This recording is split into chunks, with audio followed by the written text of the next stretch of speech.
All right, everybody. So, welcome back.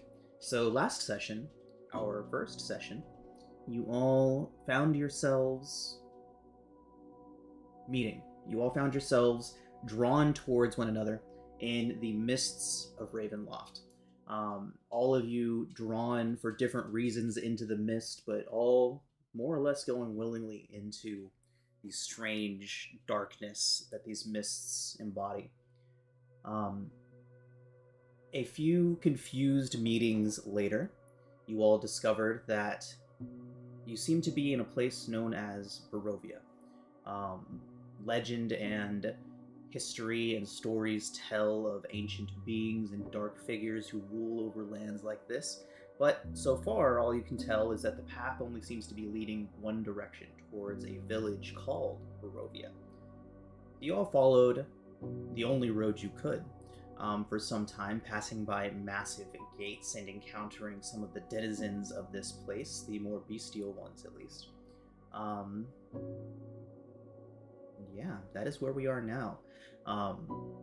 You've been traveling along this muddy road for a little over an hour now. And the road continues to stretch on forward.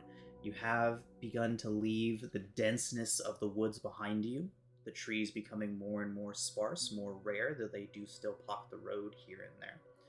And, yes, that is where we are now.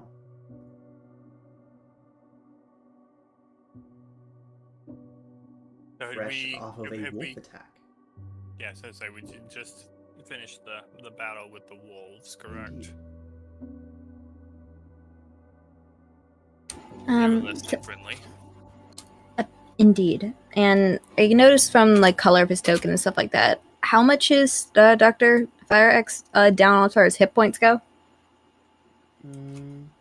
He is a little more than halfway healthy. I could cure wounds him, and yeah, sure, why not? Or a little less than half dead. Yep, so we'll preemptively cure wounds him now that we're not being chewed on actively. Fair enough. Okay, fantastic. 9 healing. 9 Pretty good. healing. Very nice.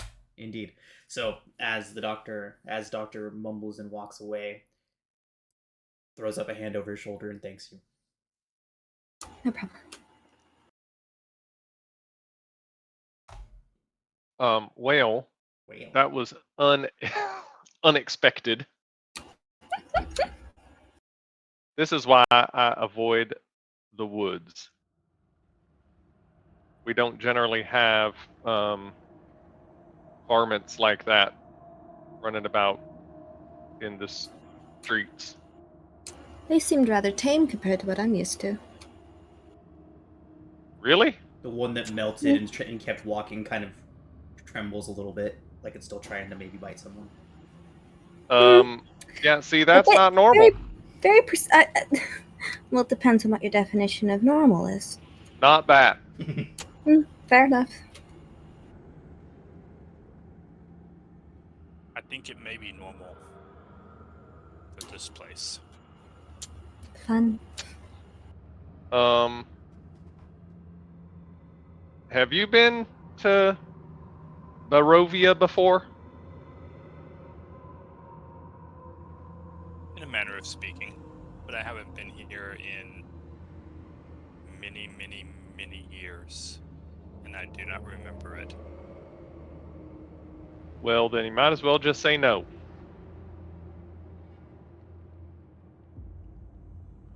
But there may be some here who remember me. We shall see. Oh, do tell. Did you give a lecture or something like that that not go well? I do believe he said he didn't remember. Oh yeah. Well, take a guess. Why are most people after you wherever you go? I didn't say after me. I said they might remember me. Yeah, most people don't that I hear about. Not that I associate with, because I don't associate with those kind of people. But most people that I have had the pleasure of hearing about who are concerned or make a reference like that, it's not usually a good memory. Like, not the he's gonna remember to repay me that money that he owes me. It's the oh shit, he's gonna get pissed off because I bought something on his tab, or something hypothetical like that. Well, an infant usually doesn't piss people off to that degree. Again, I suppose it depends on the definition of pissing people off. No, most of the infants I've seen are more on the pissing people on kind of variety. Right, it took me a second. I was like, wait, oh, damn it. I knew exactly where he was going for that. Oh, Yeah, God. same. So I'm assuming you all are walking and talking. Yeah. Yes. Yeah. Okay. Well, when we get to town, wherever the hell that is, it's been a minute since I've been around my good old friend Cassian. Normally, I worked with an intermediary, so to speak. So I think I'd like an opportunity to get all fancied up a little bit before we get in there. Slick back my hair, those sorts of things. So when I got a good sense for cities, but if you get an idea we're getting close, just holler and we can take a little squat over there, not too far off the trail, but Do you mean to put on like makeup? makeup. No, I mean no. Boring. So, are you Hold suggesting on. we take a rest before we reach this village that apparently we're heading toward?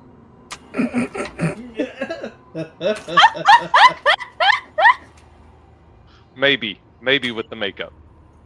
Hey, got a disguise kit. I'm sure there's plenty of makeup in there. Mhm. Yes. I mean, when we get to in the vicinity, I mean, there's no point in taking a few minutes to get yourself all gussied up if you're gonna go tromping through the woods for another 3 hours. If you catch my meaning. I do, especially if Wolf is gonna try to gnaw on your arm. Yeah, that would be unpleasant. I mean, Again. appreciate what you do there, Doc. Looks like those fire leathers you're wearing are well worn and intended for wolf teeth. Or Insert gruff reply. maybe Wow. I don't- rinsing yeah. off. Baby urine. I don't know.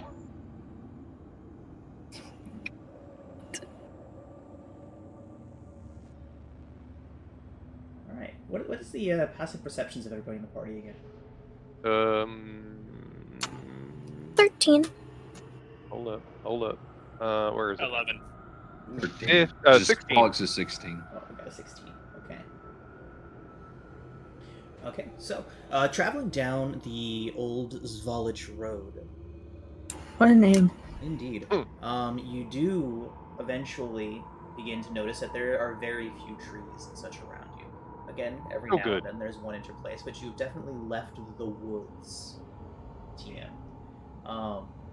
And the path begins, while still muddy and most of the cobblestones are missing, there does begin to be more of a intention to this path, right? It's becoming more of a road than just a muddy mess with trees on either side of it.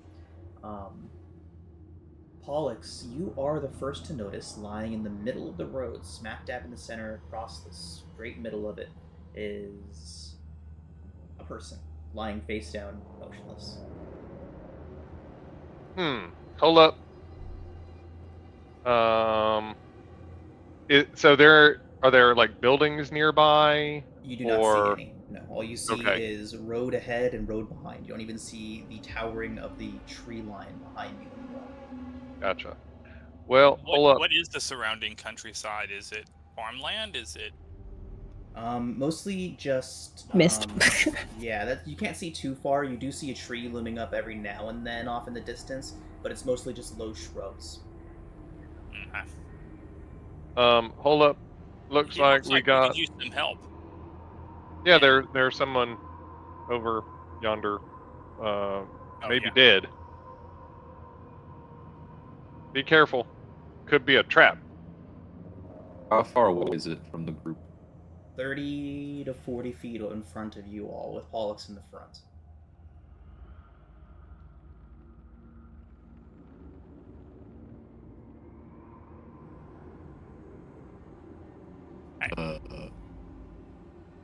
Go ahead.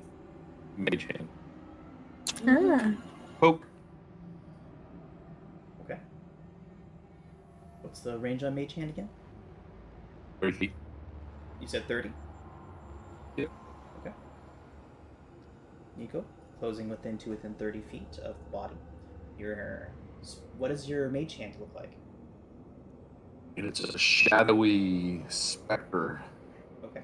It's basically my shadow's arm just reaches out really long. Okay. So the shadow moves forward and pokes, shoves, turns over. What does your Mage Hand do?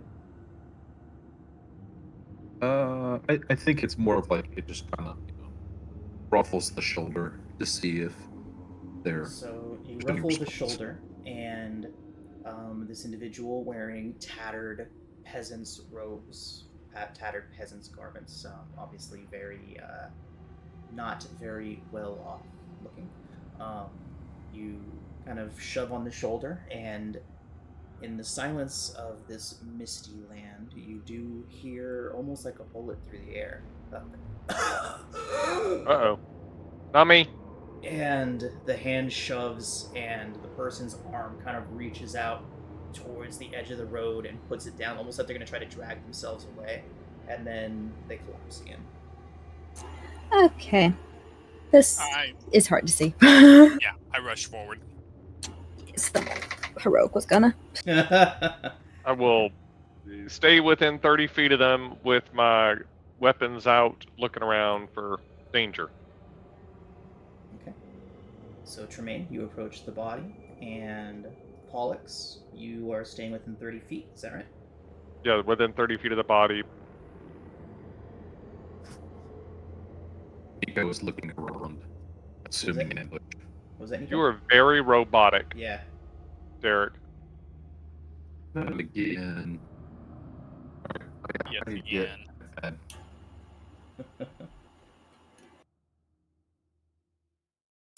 The internet problems aren't us. Yay. Yeah, right. And Ari, where are you at? I'll move like a little bit closer, like 25, 20 feet away. I'm not like rushing forward, but it seems like Tremaine's handling the healing. Okay. So, Tremaine, make a perception check when you rush forward.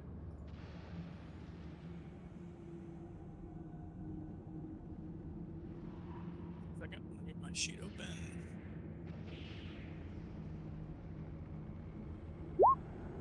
19.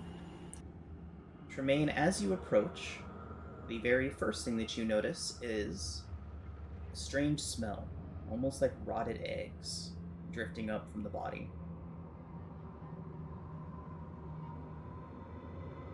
As you approach, the body turns up towards you, showing the face of an old man, slick, almost like he's just been swimming. Lets out another groan and lifts his hand towards you like he's trying to reach for you for help. Help me.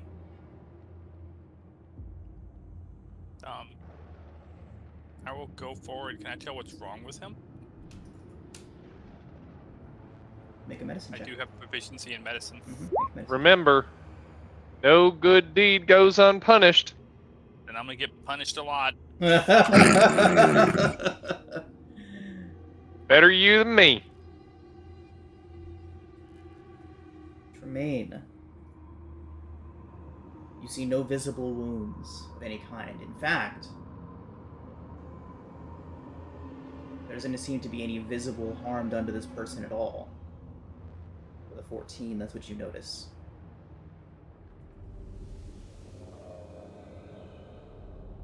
Friend, what is wrong with you?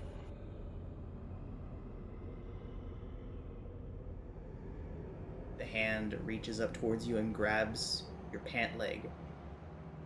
And I need you to make a wisdom saving throw, Tremaine. Maybe he's just deep in his cups. I hear that happens to people. No personal experience, of course. Only observational. Mm-hmm. Okay, fantastic. So, Tremaine, you feel something almost like tendrils lance into your mind, trying to steal something from you. As you overcome this pain and this invasion, you look down and you see that the slickness on the old man's body has become a red, almost slime coating over him. The body begins to liquefy. What the hell did you do to him? And, stumble back away from it and grab a holy symbol and fall out toward it. So Randomly the grab a body holy symbol. begins to liquefy, clawing its way towards you, red slime pouring off of it like it's melted flesh. And then suddenly you begin to realize that this is no person at all, but some sort of an ooze. Yeah. Oh, And shit. at that point, I'll say, kill it! Kill it! Oh, where's the lighting? Damn it. Alright. Hello, That- darkness, my old terrifying. friend. Please? Oh, you know what it is? It doesn't like... I think I know what's going on.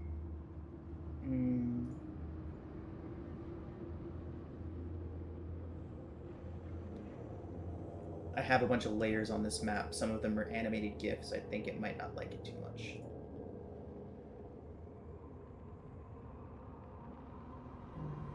So let's try this. That's really bright. Huh.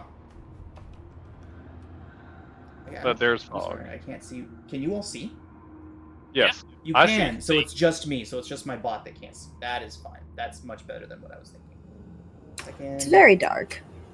Like, it's very Oh. foggy. It's foggy. That Oh, is it's foggy, intentional. yeah. The fogginess is intentional. The There foggy we go. bottom boys. Okay.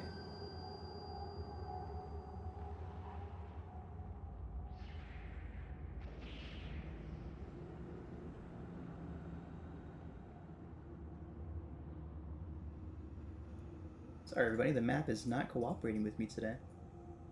The drifting fog looks awesome. Oh, there it goes.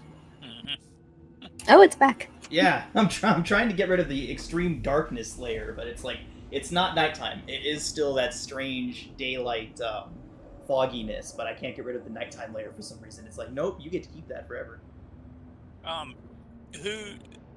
So it's your bot screen that can't see. Who do you My have it bot linked to? bot screen can see now. I gave it Oh. doctor's vision. Okay. Okay, so with that, let's go ahead and roll initiative. Roll for initiative. There we go.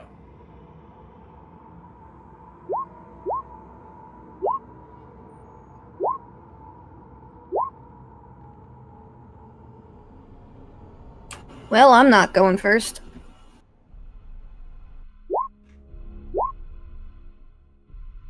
You rolled worse than me. Yeah. Oh my god.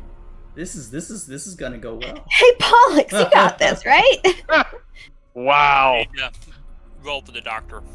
Got it. He's not the doctor. You're the professor. He's just doctor.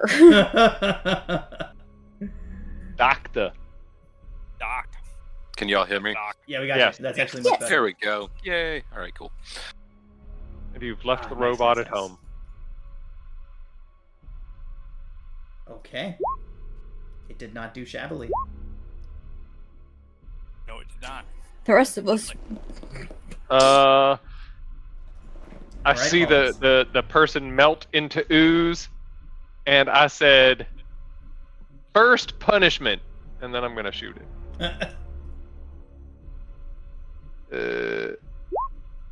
And that's a 21.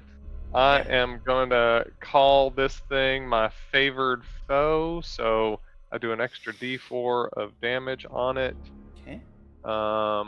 So let's see if I can make that work. See if I'm smart enough to do that.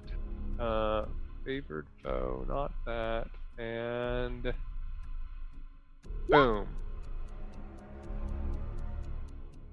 Okay. 8 damage, points, yeah. and then I'm gonna shoot him again. 10. That's he does not have anyone in within 5 feet of him, so that's a 23. 23 hits. And I think favored foe is only once per round the first time you hit. Yes. Okay.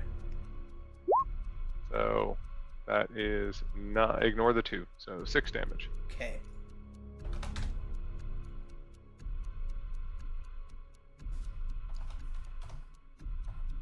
All right. Anything else? And then I'm back here.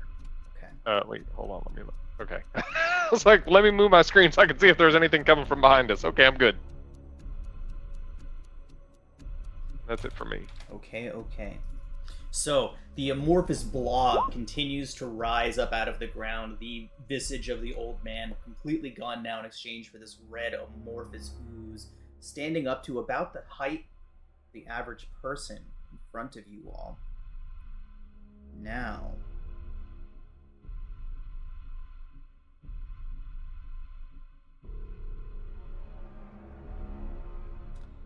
it moves just a little bit closer, slowly kind of slithering itself across the ground. When Tremaine, directly in front of you, the figure morphs once more into the figure of a noblewoman, wearing long, flowing dress, black feathers, making an ornate display atop her hair, which is masterfully well done. She says, "Why do you fear? And I need all of you. 1, 2, 3. Ooh, one moment. At 5th level. So that is 1 and then 4 for each level. Okay. I need each of you to make a wisdom saving throw. This is against charmed person, so that is relevant to anybody. Is it only affect humanoids? There are some exceptions to it. The exceptions would be constructs, oozes, plants, and undead are immune to this effect. Well then.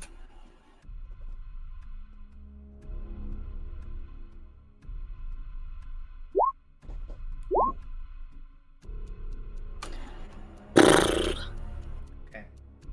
And Pollux, we got you, and we got Tremaine. Okay, we need a wisdom save from Nico.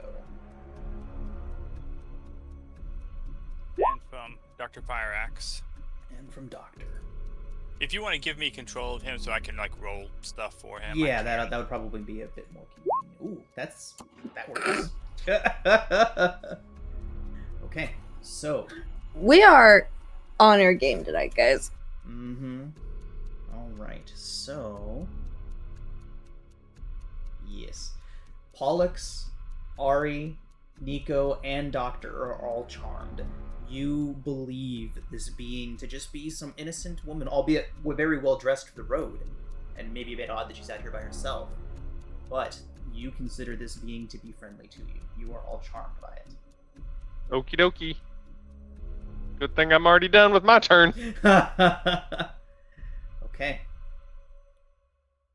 So just so there's no confusion, we'll just go ahead and throw that into the chat. Oh, no one can see that. It is charm person, everybody. So all the normal rules apply to charm person.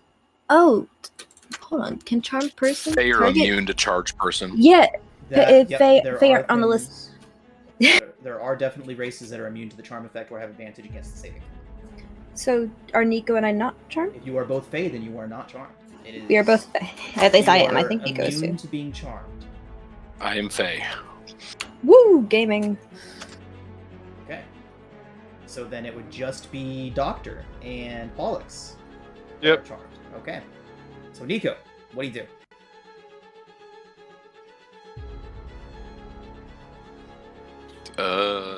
He just says, it's just figures. This place is terrible. And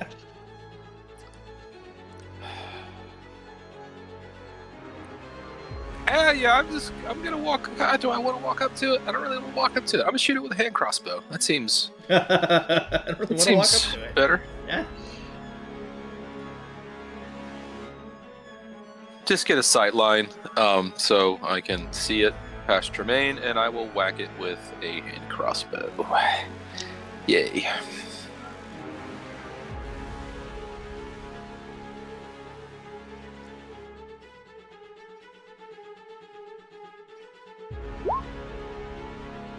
Okay, 21 certainly hits. So 5 damage for sneak, and then 8 damage for piercing. So 13 total. 13. Fantastic. Okay. Instead of like slamming into it like some sort of ooze, it hits her in the side and she kind of crumples over like you would expect someone to do if they were hit by a crossbow. And she says, she kind of cries out, pleading, "Why would you do this?" Looking around. Hey, why the hell did you shoot her? You leave her alone. Exactly. You're drunk. Both of these things can be true. Oh god, okay. And then Nico's gonna just kind of push back a little bit from everyone because he's just really, really not having it from anybody right now. Okay. Tremaine. So, with my natural 20 on my saving throw versus its charm, I will continue holding forth a holy symbol going, "You have no power here, foul beast," and then I'm going to cast Bless at 2nd level.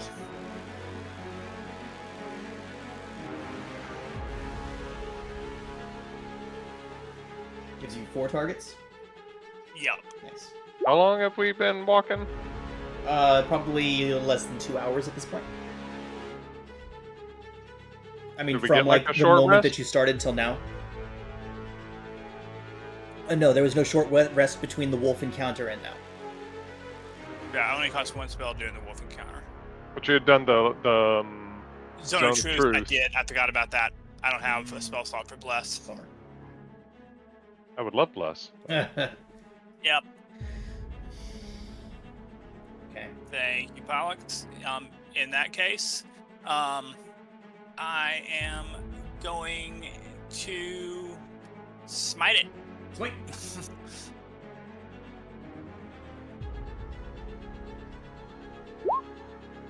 21 to hit 21 hits. for 9 slashing. All right. She cries out again, looking around, but still maintaining the facade. And I yell out, "This is some type of demon." Really? How do you know her?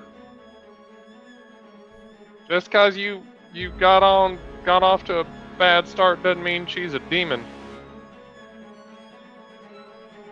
All right. At this point, the doctor, still charmed by the thing, would likely shout about why are you something, probably questioning why you're attacking this innocent woman.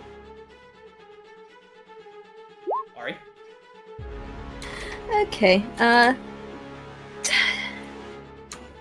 boy or howdy. Alright.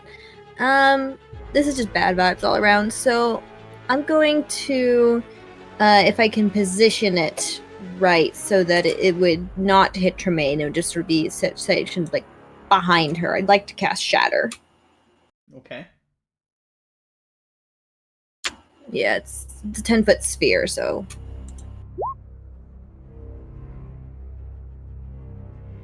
And it's a con save. Okay.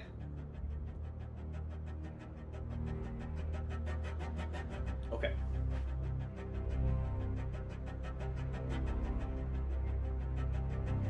Constitution saving throw result is a 13. Dang it, that's the DC. It's half. yes, still have. So the shatter, the ringing, I feel like would cause this thing some sort of distress. So it begins to mutate for a brief second. Appendages kind of shooting off of its oozy body, it losing its form of that woman that well-dressed. What the hell did you do to her? You can all repeat the same. Anyone that has failed it. Okay, fingers crossed. Ah! What Nope. the hell did you do to her?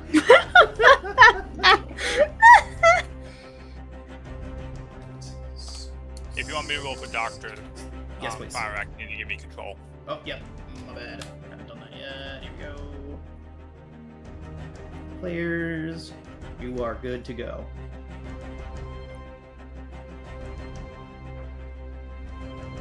Say wisdom. Wisdom. Okay. Huh? Doctor is also no longer effective. So it is Yay. just Pollux now. Yay! And Pollux, you are up. Oh Should be wait, I wasn't. on brand. Oh, my bad. Did I skip somebody? Somebody get skipped? Alright, It go was ahead. me. I wasn't done. Go ahead. I was going to bardic inspiration to Nico since he seems to have his head about him. Okay. So that's a D6. Okay. Anything else? No, that's it. Now, it's to Pollux. Oh, I don't know what I'm supposed to do. I want to Whatever. delay. Yeah, you don't have to intervene, of course. It's really up to you. What would Pollux do if he saw what he perceives as everyone that he's been traveling with just attacking someone on the road? I will reach into my bag and I will pull up the devil liquid and I will take a swig. And then I'm gonna turn around and say, I saw nothing. I saw nothing. Okay. Yeah. All right. Okay. Y'all bunch of cold some bitches. All right, that does bring us back to its turn, and it is going to lash out at Tremaine. Tremaine, it swings its arm at you with 25 to hit Tremaine. That is a big hit. So, Tremaine, that is 5 bludgeoning and 6 psychic that you take as this thing hits you. It strikes with far more force than you would expect. Anything than what you would expect. It is imitating to be able to deal, and a sharp pain lances into your mind as it does so. As that sharp pain lances into your mind, I do need you to make a wisdom saving throw. Wisdom saving throws after making against this thing. Fantastic, yeah, you are succeeding on those. That is good. Okay. Brings us to Nico. Well, hey there, lady. Right, you just saw it freaking punch Tremaine in the head. No good deed.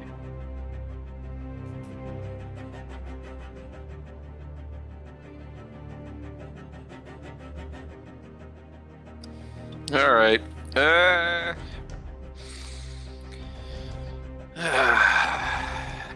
It's all right.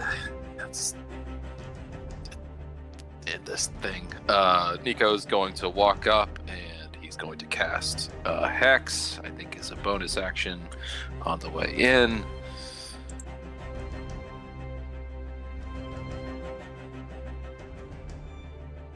Using a spell slot this time. And then he's gonna stab it in the back with its with a rapier. Okay.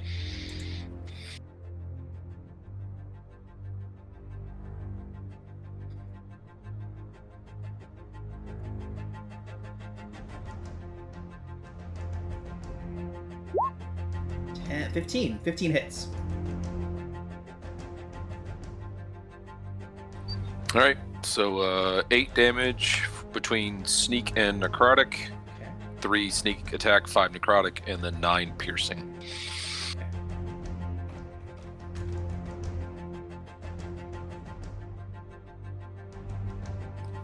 And then he's just gonna. You're an ugly thing, aren't you? He's turn, son. A face forms in the back of its hat and like screams at you. Jermaine. I yell out, Alex, shoot it! And I It's just some old lady.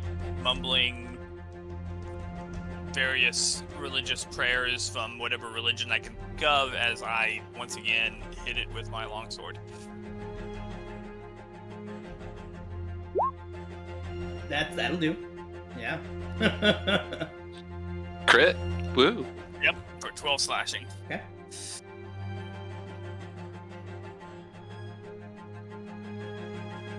That's it for me. Okay. Doctor is gonna run up and begin wailing on it with his battle axe. Does Doctor wield a shield? Actually, I'm gonna do one thing Mhm. before Doctor What? starts. I'm gonna move 5 feet this way. Doctor is not wearing a shield. Okay. No, he looks So like that- he seems like he uses a bunch of two-handed weapons. I Yep. think. Okay. He said the Doctor could move to here. Ah. So 23. Good hit. No damage.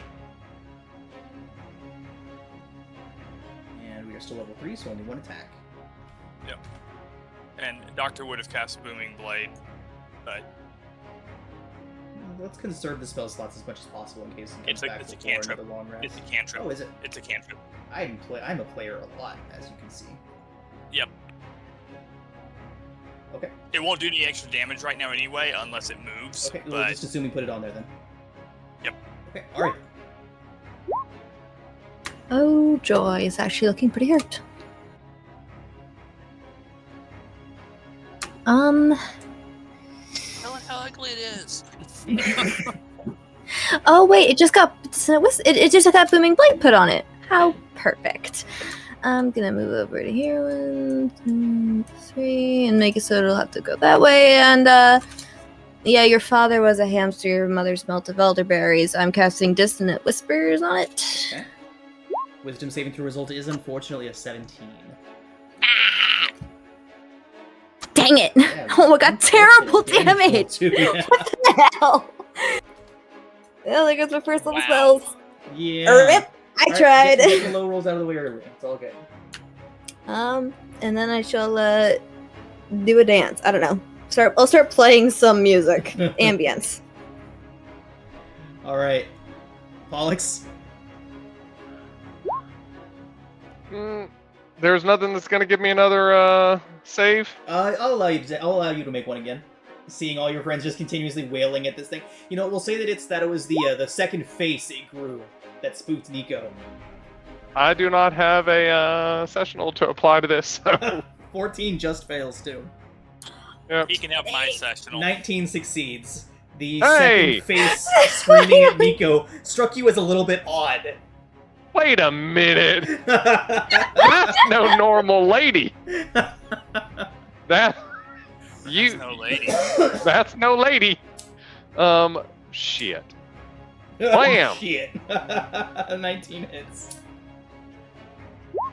Oh, 7 damage. Okay. And then blam, 11. Probably will not hit. Does not hit. Damn. Sorry. It something in my eye. I tucked the bottle back in my bag. Okay. Does bring us back around to its turn. It's gonna swing its arm backwards, the joint bending at an unusual angle to reach back and strike Nico with a 21 to hit. Oh, he planned for this. Wherever she hits me, your hand just catches on fire. Hellish rebuke. Oh god, okay. It's a dex save, right?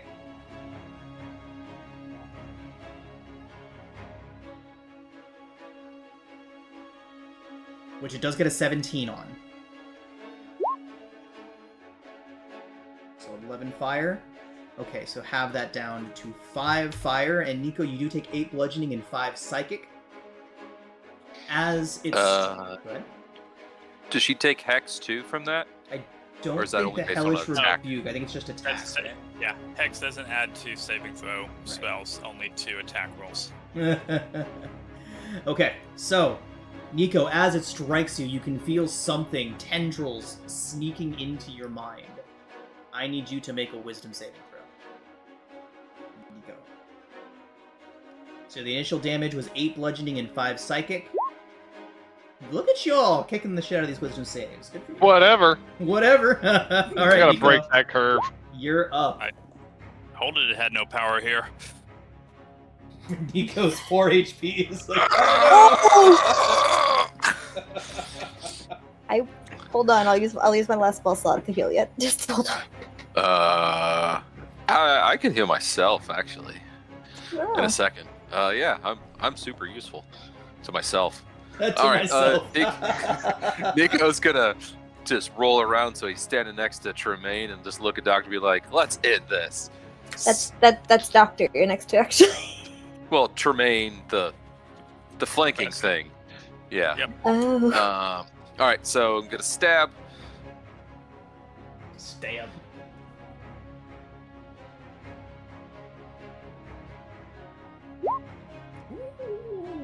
Yeah, Oh, that would do crits some things. for days.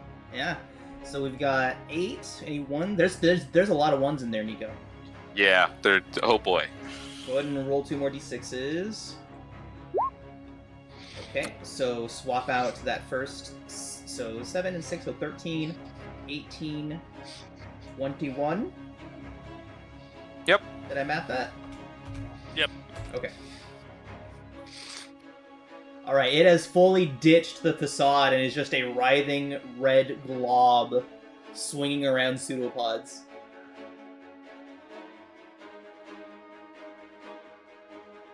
He's not dead.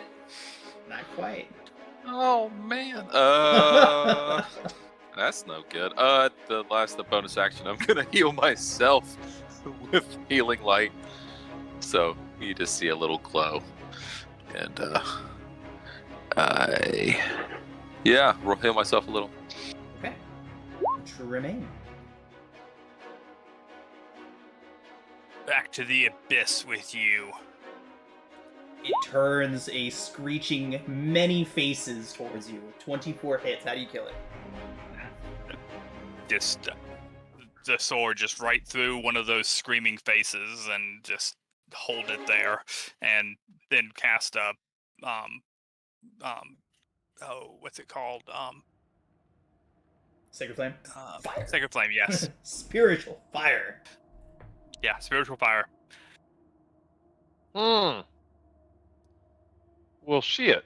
A little puddle of steaming goo remains on the floor. It's about all that remains of it now. Well, I know changelings, and that wasn't no changeling I ever seen before. I feel know like I should be changelings? Hi? Well, I mean, obviously we know you. Well, He yes, said of course. Changelings. Yeah. I mean, we're rotten with them. I mean, rarely do you see them, like naked, out there showing all their stuff. But Ari just obviously raises a hand up and down, clearly not in a changed form. I'm just saying rarely, like where I'm from. I mean, clearly you're not from my parts, but where the hell are you from? I mentioned this before. I'm from the Feywild. Oh, that's right. Wherever that's at. Is that like That is the upper question. Dura or lower Dura? I don't know what you mean. We're not from the material plane. But you're plainly material. Wow. Ari's head is just cocking more and more. Like an owl. That was good. I've never heard that one before. In all of my ages I've ever run, never heard someone come back with that one before. I'm just saying. Plainly material. I'm gonna write that down for later. Oh, AJ, you're missing a good one. Alright, everybody. So the road is out in front of you, and I'm sorry to say that this thing has left little behind except for stained cobblestones. Yeah, I don't know what the hell that was. Guys, We got some loud feedback coming from your mic, Nico. It's good enough. Okay, it's gone. Yes, Tremaine. guys, I don't know about the rest of y'all, but I could use a lean against the tree over here, and well, Oh, you got to maybe- go pop a squat? I'll watch. No. Watch out. I just Watch out. That's what I'm saying. Thank you. Voice, thank you, Doc, for watching for asking clarifying questions. I need a rest, and Nico just he lines it off the road. yeah, it's time for a sandwich. If we're taking a short rest, I can play Song of Rest to increase I do everybody's need somebody to hit roll die a by a d20 D6. first before you take a short rest. Oh no. I'm Aria, Sure. Why don't you go ahead and roll it? Yeah. Me? Yeah. Pop a berry. D20 you said? D20, please. Okay. 8. You all may take a short rest without Yay! interruption. I do like to let the players roll the encounter rolls and stuff like that, just so you know. Random encounters. I like to leave your fate up to you as often as possible. Choose the form of the destroyer. Pretty much. So everybody can regain an extra 1d6 hit points. But you have to spend a hit die to get that back, right? And if you're any Oh wait, regain yeah. points. Yeah, so you have to use at least one of your hit die to get that benefit. I'm just gonna pop a good berry. That'll get me my hit point back. Can I have Jason one? with some of the top shelf. I haven't been hit either. Sure. I pull it out of a jar that it's floating in some sort of liquid. Oh. I call these excellent berries. They look most excellent. Do we not have the Yes. short rest button?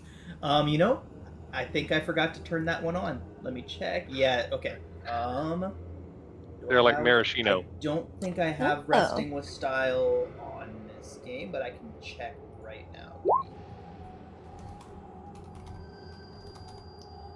Long rest. Show as token action.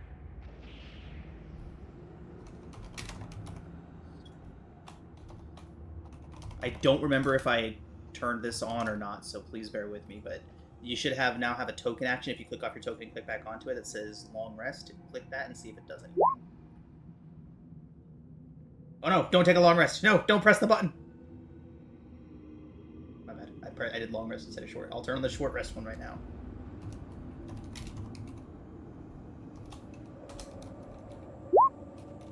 Okay, now there's another one that should say short rest in your token action bars.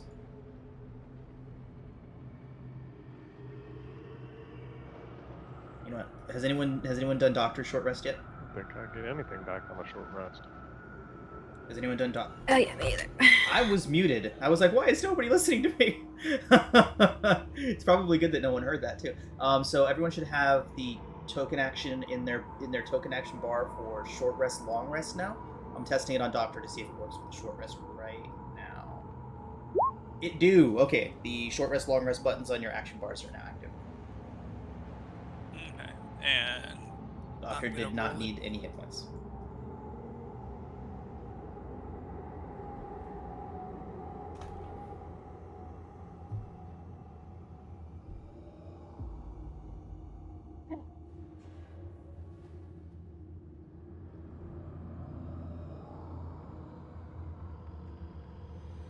Can you all hear me okay?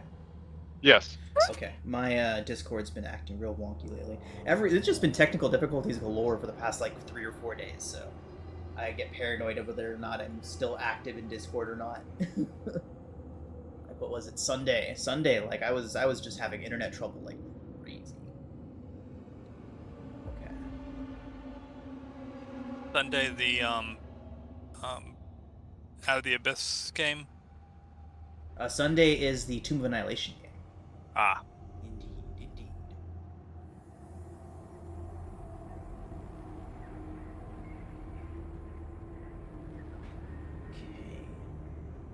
right, so as soon as you're all done with your short rest, just let me know once everyone's good to go. Hanging out good. along the side of the road for an hour, you do hear unnatural things happening out in the woods. Every now and then you can swear that you hear a scream, but anyone who's ever lived near a forest knows that no, you didn't. So yeah. Cats and dogs living together. Unnatural things. Right.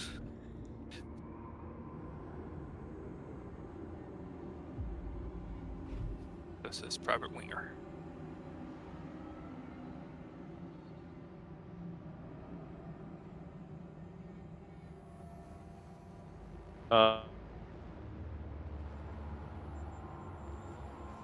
So, everybody feeling a bit better?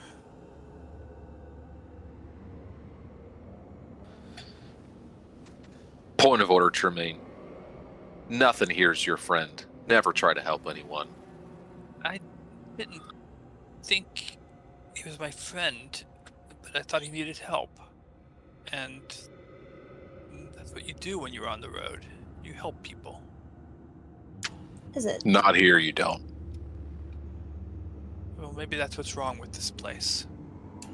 It doesn't have to be just this place. In general, it's not good to interact with things in an environment that has a mind of its own. Oh, hey, am I back? Yeah, it sounds like you are. Yes. Okay, something weird happened. Oh. Oh yeah, something weird happened, that's for sure. Welcome to Barovia. Yeah, that fight would have gone a lot quicker if you'd been shooting those pea shooters. I did. Well, not At as the often very as you could end. have. She was I don't know. I think the light caught her reflection, or light was in my eyes or something. You have trouble shooting a woman. No. Okay. I mean, Just making sure. sometimes. Do Only you if need a they're stapler, fast. Pollux? Only if they're fast. No, but well, I was before the interweb so rudely interrupted what I was gonna say. While we were short resting, Pollux went off a little short distance by himself, and when he came back, it's pretty obvious it looks like he's had like a really good meal, like his pants are filled out a little bit better than they were before. And he seems to be slouching a little bit, and his face is much cleaner looking than it was before, and his clothing looks like it's been taken care of a little bit better. Ariel just slowly pull the disguise kit out of their bag, makeup. No thanks. I'm good. I think we're all a little bit worried about appearances. What was that? Said I think everybody here is being a bit too worried about appearances. Well, you know what they say about appearances. They make an ape out of you and me. I haven't heard that one before. No, generally it's I don't know. I was just wondering if you knew what they said about appearances, because I hadn't really heard anything.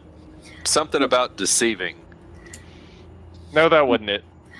Well, in my culture, appearances play quite a bit to do with who you are as a person. Yeah, I suppose I could see that.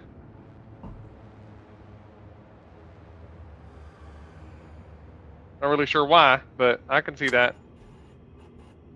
Because we need to change with our world. Feywild changes moment to moment. If you don't change with it, well, you end up like we are, wandering in an environment that wants us not here. Well, so you weren't. So the reason you got here is because you weren't changing like you were supposed to be? I suppose in a way.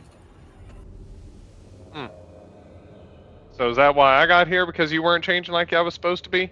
Like you were supposed to be? I doubt my strange decisions made any effect on your life.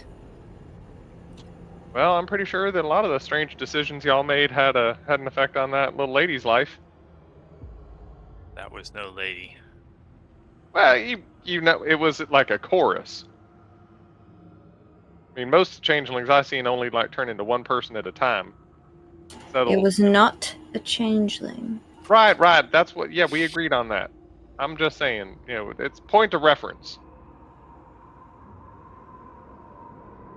When's the last time you spoke to a lady with 2 faces? This Or morning. even 3 or 4. Oh, you mean like literal faces?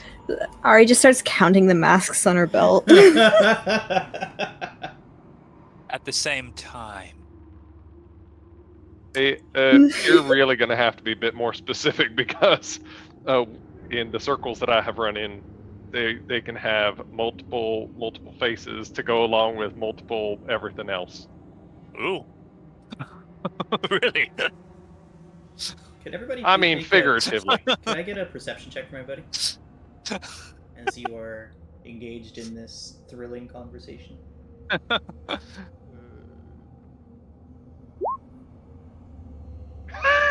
Nice. Finally, a Good start. decent roll. Nico, you do still have that inspiration if you never used it. This tracks. We don't need one for fire. We don't need one for the doctor, or for doctor. It'll be interesting. It'll be hard to not call him the doctor. I've watched too much Doctor. Same. So, Pollux, as you're kind of pontificating here, you run into a wall. Oh, ow! You bump into What the the hell? splintered wood, and all around you all, you can now see that tall shapes loom up out of the fog that surrounds everything. Pollux has just run into one of these such tall, looming shapes. Oh, 1 second, everybody. And all of a sudden the lights went out. Yeah, no wonder I you all- couldn't you see all it. should be able to see. There it is. Lee's roost over on the right. There we go. Oh, Ah. yep. So We're on you the go map ahead, again. Clear up everything that you've all just traveled through, since it didn't do that. I also made an executive decision, and I will be the one moving this, just to avoid any confusion. Sounds good. All right, we no touch. Also, be sure not to drop your tokens onto this map. So, tall shapes loom out of the dense fog that surrounds everything around you. The muddy ground gives way underfoot to slick, wet cobblestones. The tall shapes become recognizable as village dwellings. The windows of each house stare out from pools of blackness. No sound cuts through the silence except for a mournful sobbing that echoes through the streets from some distance off. Bobbing? A soft and mournful sobbing, yes. Don't, Tremaine. Alex? What? Is this your friend Cassian's home? I mean, this may be. I'm gonna look around for a sign. All the cities I've been in have signs letting you know where you're at. Yeah, this isn't a city. Pollux, Uh-huh. your passive perception is 16, right? It is. Fantastic. So when you're not distracted, you're looking around, and there is a signpost on its side, been knocked over who knows how long ago. There is a post on it that does read Barovia. Oh, look at that. I'm leaning against it. There's usually a sign somewhere around here, you know, in respectable places. Tell you where you're at. Around here somewhere, I'm sure. Oh, look at that. Right there. Barovia. Yep, I think we're at it. So good thing I'm pull my hitch up my belt.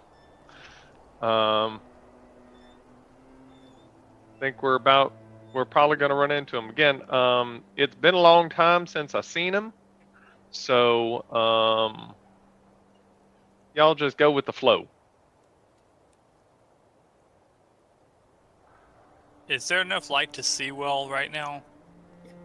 Yeah, it's still that just before sunset look outside. In fact, it is beginning to get darker. However, as it does, every now and then little streetlights begin to illuminate along this road that you see in front of you. And with that, I think we can go here. Everybody see okay? There should be just one little area open to you right now. Yep. You know what? On this map, I think we're just safe to do this. Light. Light! Blinded by the light. Sorry. Okay. So, looking down through the central of what is obviously the main street of this dreary little village, you see nobody out and about on the streets. That mournful sobbing is the only sound that drifts along the air. And, yeah, you can see straight down in the center here is really the only well-lit area. It seems to be the town square. Everywhere else is dim with the occasional light illuminating the street. Are measurements correct? Probably not. Let me check. 1 square equals 40 feet. Measurements are correct. Yep. Look at that. Good. Nice.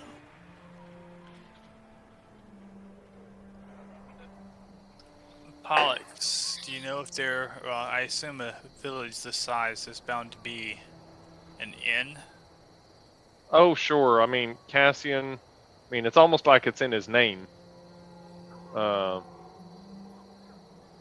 course, he's going to have an inn.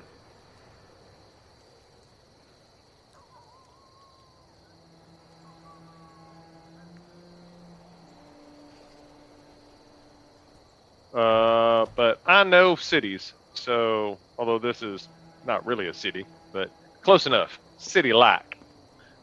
If I were to guess, I would say that Cassian's place, he probably hole up in one of these here big houses in the middle.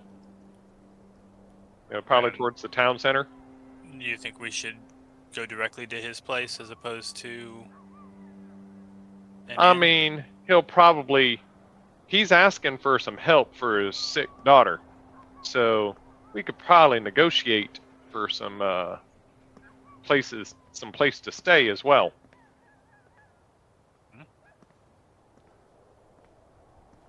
If nobody else has any objections, lead the way. All right.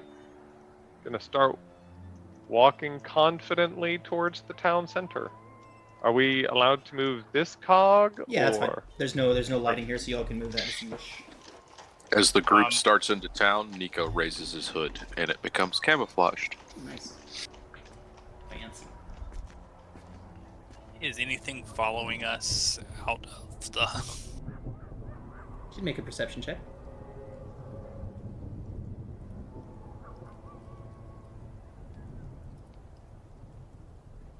$17? Or is that the old one? That's the old one. Okay. Yeah, nothing appears to be following you out of the mists. Every now and then, Pollux almost seems to catch himself, and he walks with a bit of a swagger, and every now and then he'll just sort of switch to sort of straight walking, like he's got a stick up his butt, Ah, alright. and then he might slip back into the swagger, and then seems to catch himself again and start trying to walk proper like. As we move along, do we see a church or a temple or anything like that? Not until you all reach the town square.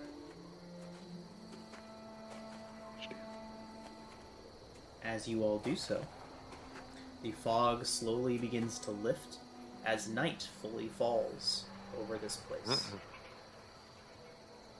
You can see off in the distance, looming over this dreary little village, is a magnificent castle high up on a hill. The moonlight silhouetting it as the fog and mist finally clears, giving way to night. You all do reach the center of town, and a single shaft of light thrusts illumination into the main square, its brightness looking like a solid pillar in the dispersing fog.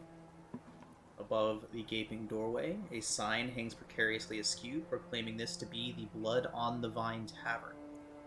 A closer inspection shows that this place was once called Blood of the Vine Tavern, but somebody has scratched out and written in red paint over the word of to replace it with the word on. Tremaine, looking to the north, down another stretch of long road, you do see another illuminated building about maybe a little over 100 feet, 150 feet from where you stand. It does show the signs of being a church.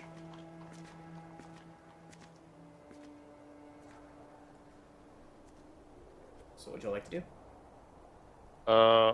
I think we could start out with the blood on the vine.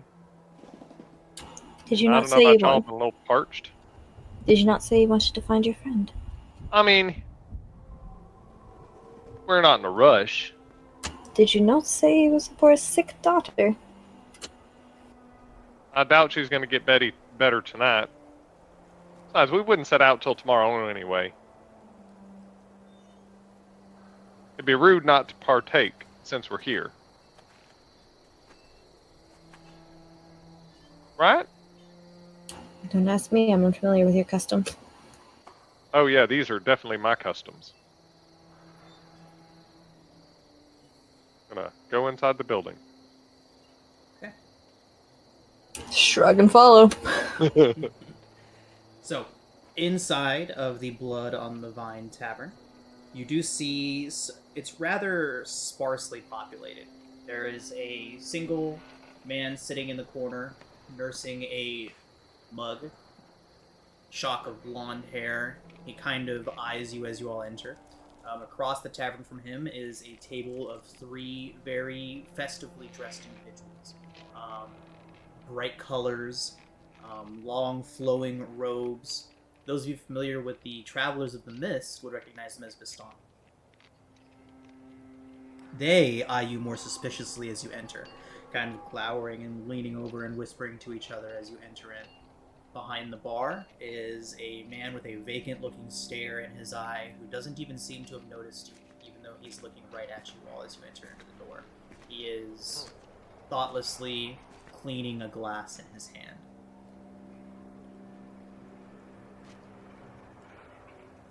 That's the bartender? He is behind the bar and he's holding a glass, cleaning it.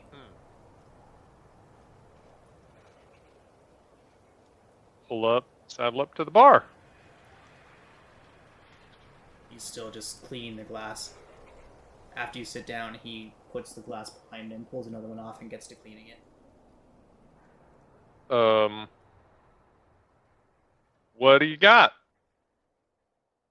Wine. Cup for a copper, pitcher for a silver. Cup for a copper. How about 4? No, 5 cups. Y'all want anything? Just kidding. 5 How much for a cups. personality? I was on mute. Why don't we just go ahead and get a whole pitcher for the group? That sounds fair. His vacant stare kind of just kind of glosses over Pollux's remark and pitcher then. Pitcher. Yeah. Is something wrong with him? He Is he doesn't breathing? seem to. Is he breathing? It's a good question. He does appear to be breathing. I was more going for, does he look like his mind is his own? Make an insight check. I mean, he might just be, a little special. Ari, he appears with a 12. He appears like, he appears like he's like, there, but let's just say not very happy. Maybe it's the end of his shift. My shift doesn't end. Oh, Isn't that always the feeling? He puts the glass up behind him and pulls off another glass and starts cleaning it. Nico takes out the silver, casts light out and goes, "Here," and flips it to him. Tiny. He doesn't move. It kind of hits him in the chest. He looks down and it clangs onto the bar top. Reaches out a hand, puts down the rag and pulls the silver and puts it under the drawer and goes back to washing his glass.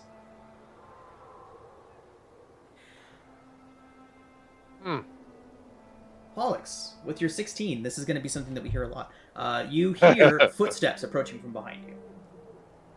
I will quickly, surreptitiously look over my shoulder. The blonde man is approaching you all from the other side of the bar. As you turn, he says, "Greetings, greetings, friends. I apologize for Eric here. He's... Well, all of us here have had better times. Please, join me for a drink. My name is Ismark. Ismark Oh well, if you're Kolyanovich. mine. Of course, I'd be happy to buy a pitcher for you all. Ismark. What? Ismark Kolyanovich.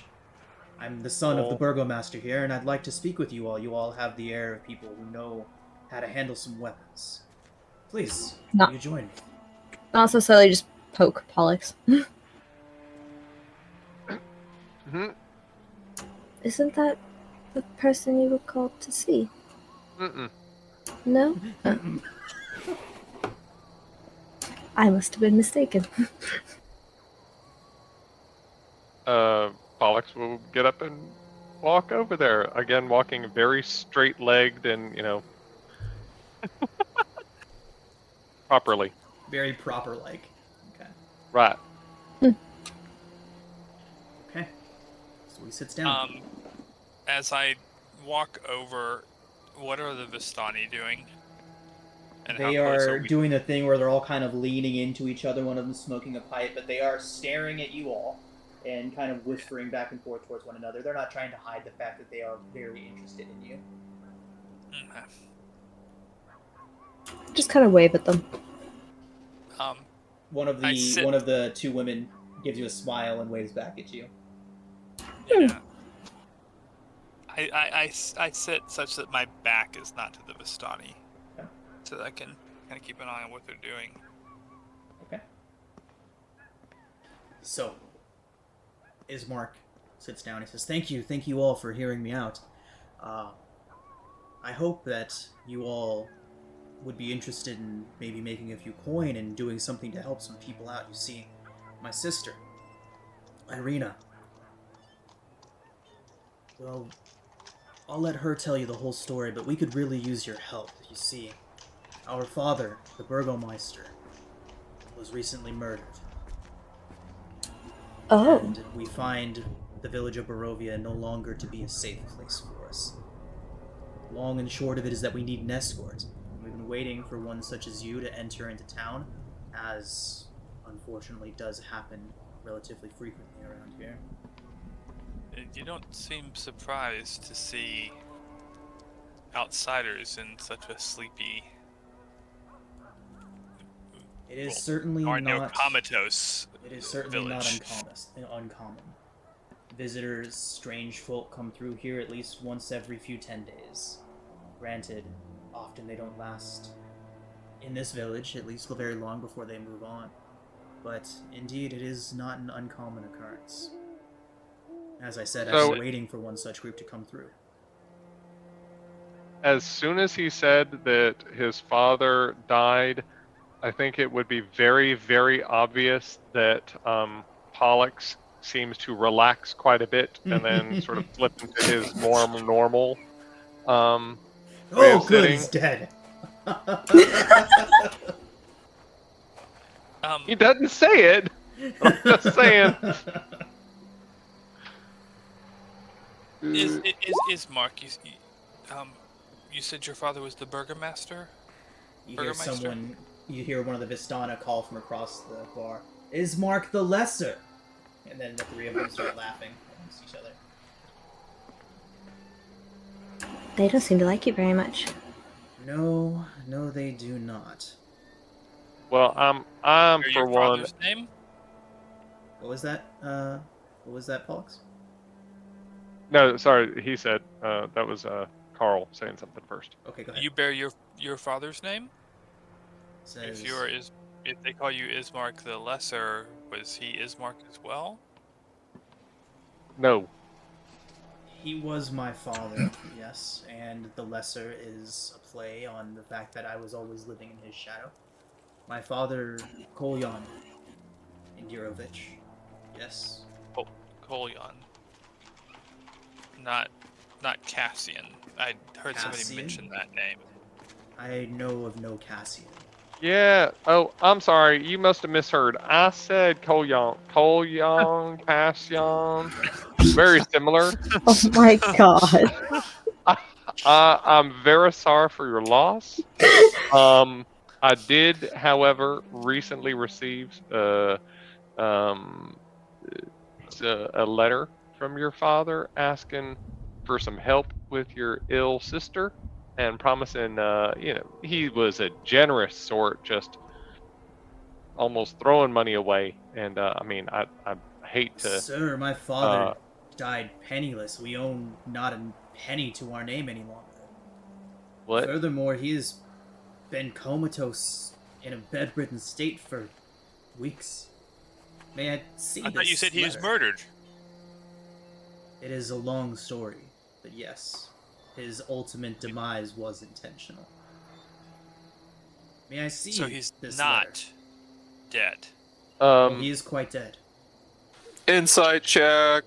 But Sure. I'm gonna hand over the letter. he looks it over. This is not my father's handwriting, sir. Oh, I'm sure it is. I would recognize his handwriting anywhere. He hands it back to you. Wait. Were you drunk when you got this letter? And Nico, I'm drunk now. you can't. Yeah, I mean, whatever wrong assumption you'd like to make, you're welcome to. I'm making all kinds of wrong assumptions. So. I'm just taking this all in. Claims that his father has been bedridden for weeks, and recently passed away within the past few days. Okay. You said you were penniless. Forgive me if I'm making an incorrect assumption. The title of Burgermeister sounds like it's important. Are you not important to this town? We may have been once. My father spent everything he had trying to protect us from. He kind of turns and looks. It looks at you like he's looking up towards the ceiling, but anyone, especially anyone that might be proficient in survival or have a real good sense of direction, would notice that he's looking up towards where the castle would be if the roof wasn't there. Castle. The one on the hill. Oh yeah. But he would go on to say that his father spent everything that they had trying to protect this place from him. Spent it on what? Defenses, folk like you, soldiers, whatever he could. Against who? Ismark takes a deep breath. This place is haunted, but not the way that a house might bear a spirit. The land itself. Let us just say, nowhere is safe from the man who rules this place. Especially not here under the shadow of that castle. So leave. We wish to, but the road from here to anywhere that might be safe is a long and dangerous one. We had our father to keep us here, for he refused to abandon the town, but with him gone, it is time for us to leave. Would you all... So you're looking for an escort? Indeed. While we don't have much left, we will give you whatever we have. While we have no coin left in the coffers, we do have some heirlooms we'd be willing to part with in exchange for your assistance. Well, it's probably best not to make an agreement until we fully understand the remunerations Of course. of that. Indeed. But I think we could agree to listen. Good. Good then. As he's finishing this, the Vistana would get up and walk out of the bar. And all three of them, as they pass you, they each tip their hat, and the one that was smoking a pipe gestures his pipe towards you as they all leave the bar. Tip my imaginary hat back. A few moments later, you hear the sound of horses riding away. They're interesting. It sure didn't seem like you much.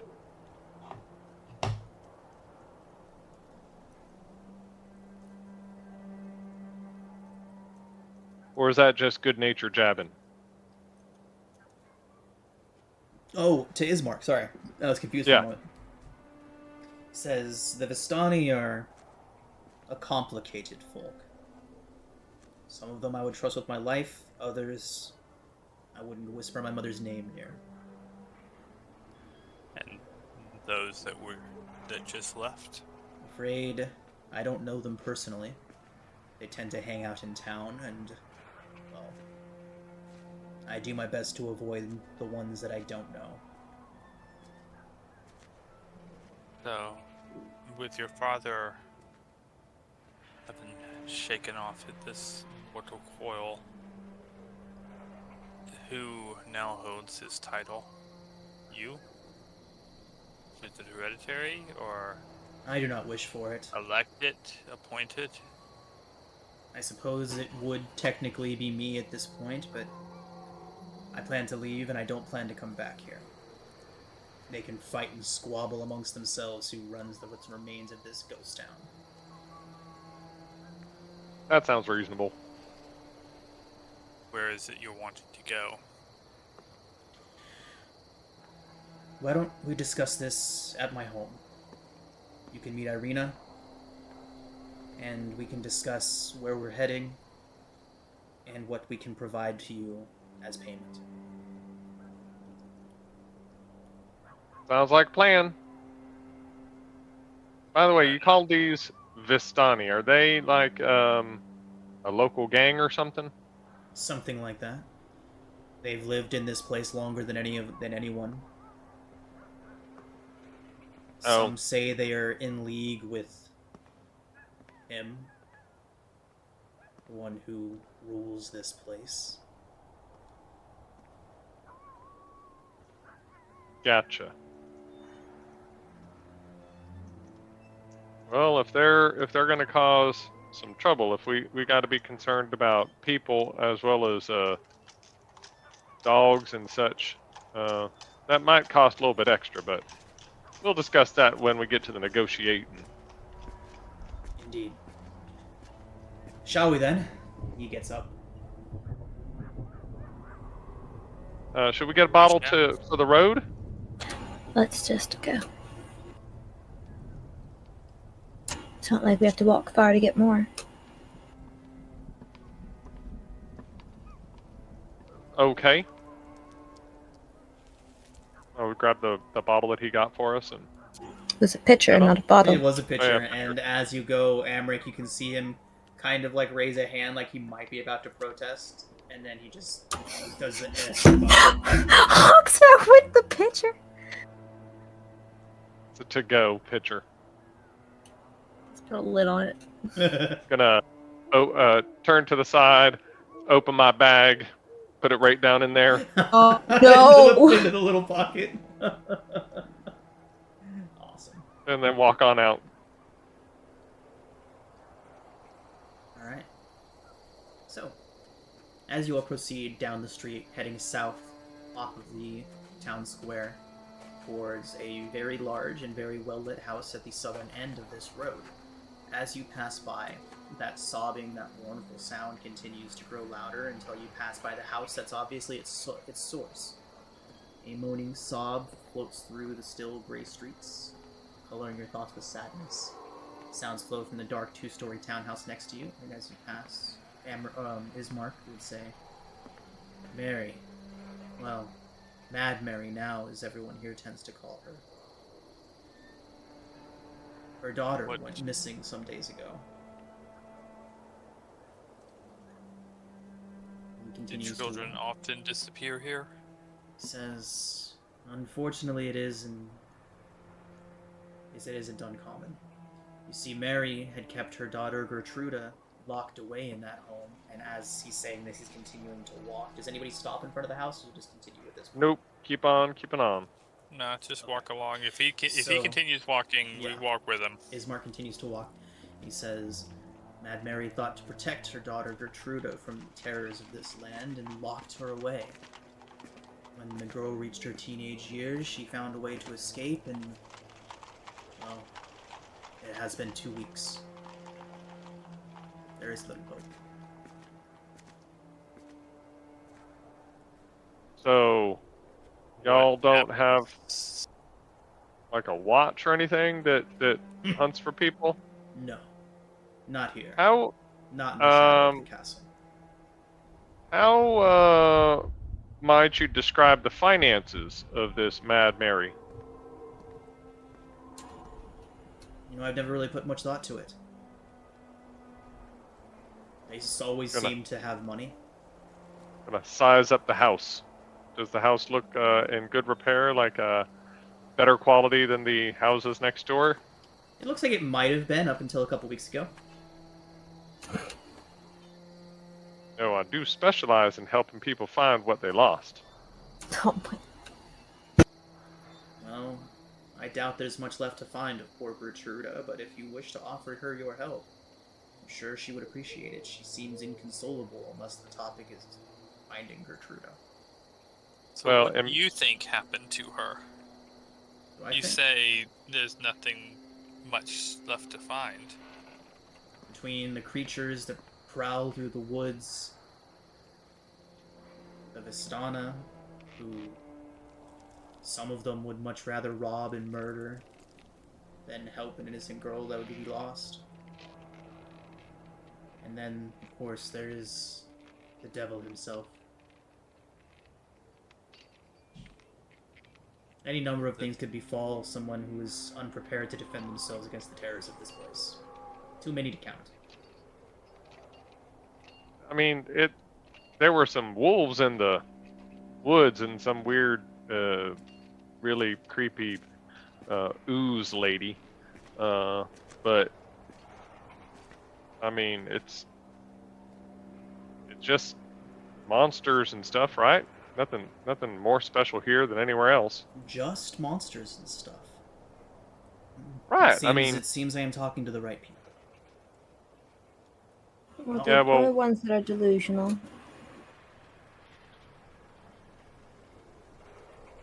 Ari, as you Well- say that, Ismark would come to a stop in front of a large mansion.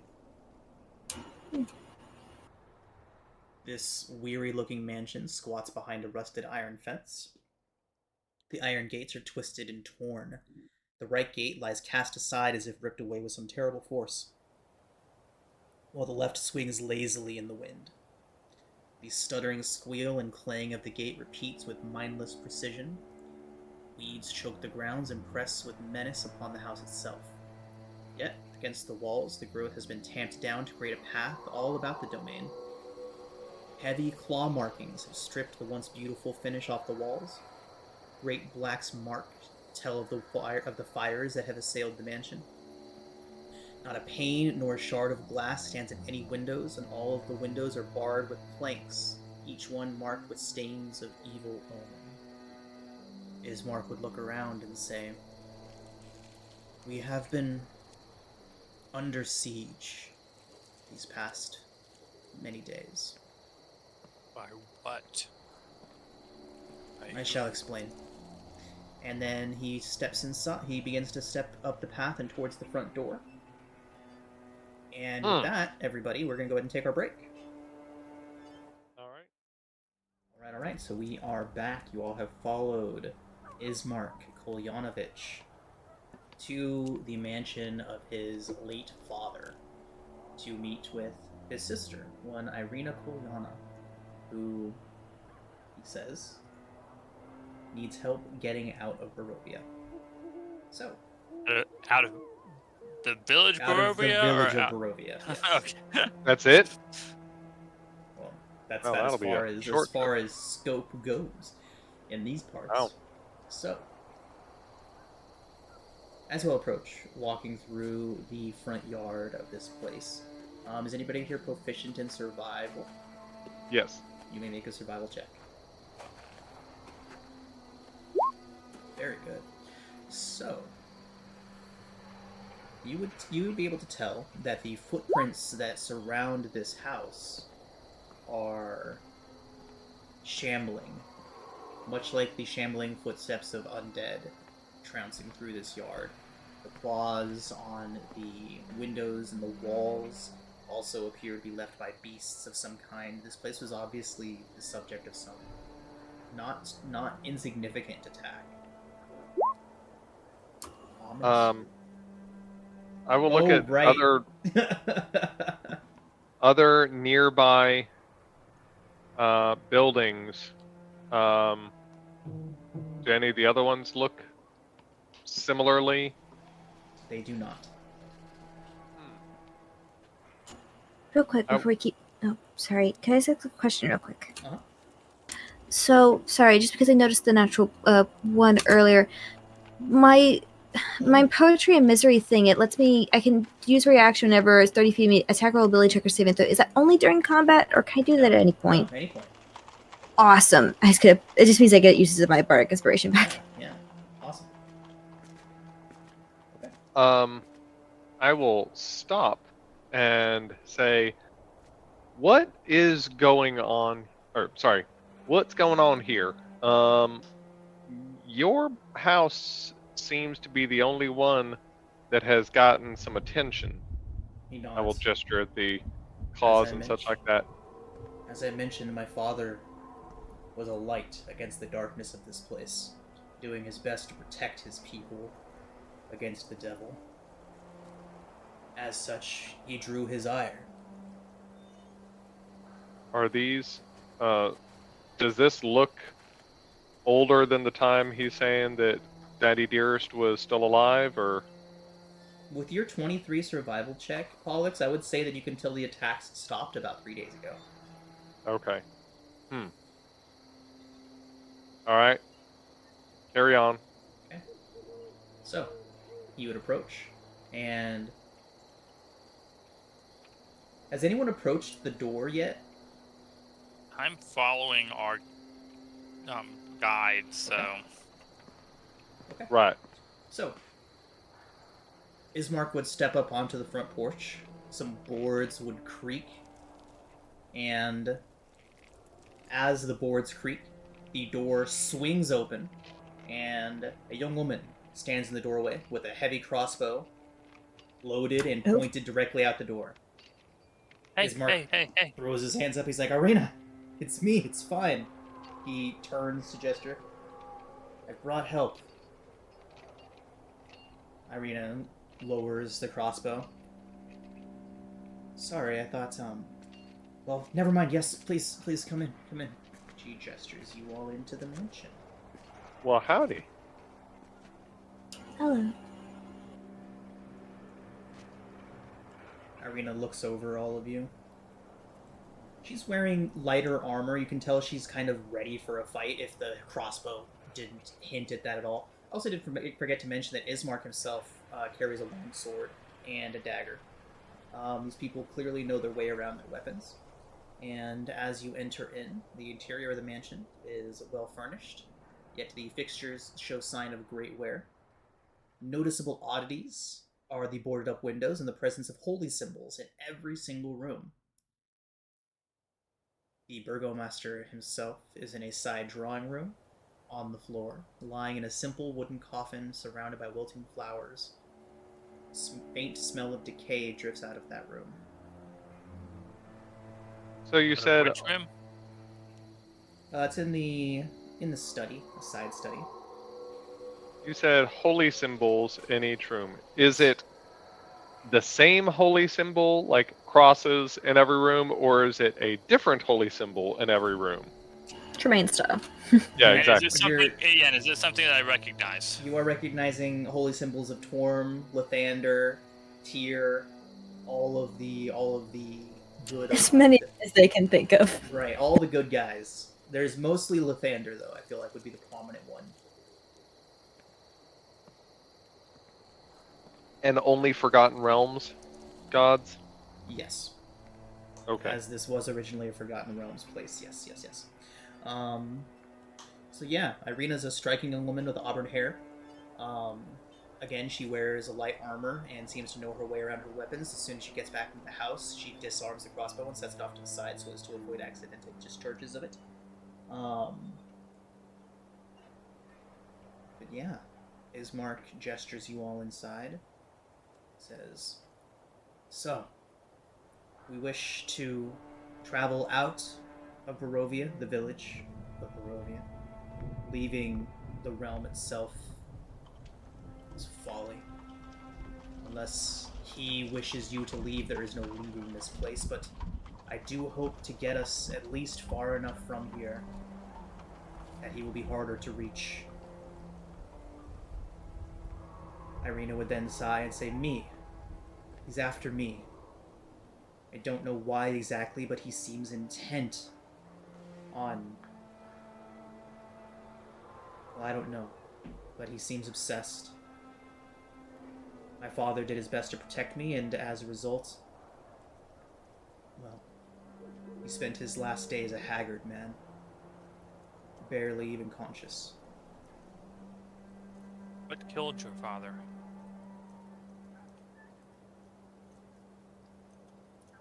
She kind of puts her head down and looks over towards the coffin. Ismark would say, "Our father was an old man. His heart could not take the days and endless nights of attacks. Eventually his heart gave out." And he still state there? What was that? He still lies in state there, and I point to the room where the smell of decay comes from. Yes. Furthermore, as you point in that direction, you would hear a soft voice. "Irina." Irina slowly turns towards the source of the voice, coming from the coffin. What? A corpse sits up in the coffin. "Oh, my dear Irina." The voice comes from the mouth of the corpse. The mouth is just hanging open.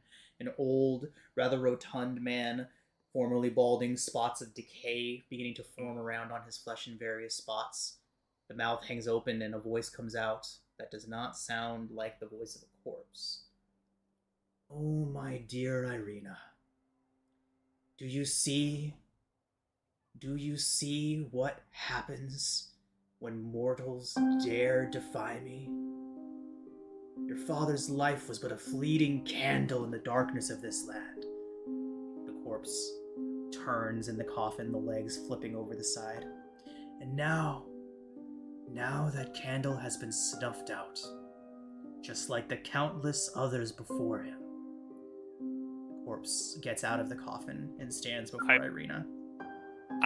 While corpse was talking, and obviously not her father's voice, I would have been pulling out a vial of holy water. Okay. And will begin to do the classic, flinging it. Okay. So see the GIF I provided. So Irina takes a step back, obviously struck. Ismark is still paralyzed at the moment with indecision and fear, obviously. And so the corpse continues. "Do you not see this is the price of resistance? The consequences of rejecting my affection." At this point, Irina snaps out of it and takes a step back, disgusted, and puts her hand out. At this point, the corpse turns to regard all of you. "Ah, my honored guests. How delightful to see you finally gathered here in my domain." The arms go out to either side. You hear the cracking of rigor as these tendons unnaturally display to make a very elegant bow. "You may call me Strahd. For indeed, Oh! I am he, and I've orchestrated this grand reunion of dreamers. Irina's father's body then returns to just hanging limply, lifeless eyes staring blankly. The dark presence within this corpse is palpable. In Why that is dark that voice, continuing, go ahead. No, you go ahead. Says, you all might wonder why I've brought you here, so far from your homes and loved ones. It's because you amuse me. Simplicity at its finest. You entertain me. And in this dreary existence, I long for such distraction. Watching mortals strive against the darkness is like a beautiful tragedy. Your efforts not but a fleeting moment in the grand tapestry that is my existence. As for you, dear, he turns back towards Irina. You were always destined to be by my side. Your beauty, your spirit, has captivated me from the first moment I laid eyes upon you. Your soul calls to me, and I will have it. At this point, Ismark shouts, "Begone, beast!" and charges forward with his longsword and strikes with one hard and solid blow right across the front of the creature, right across the front of the corpse that was his father.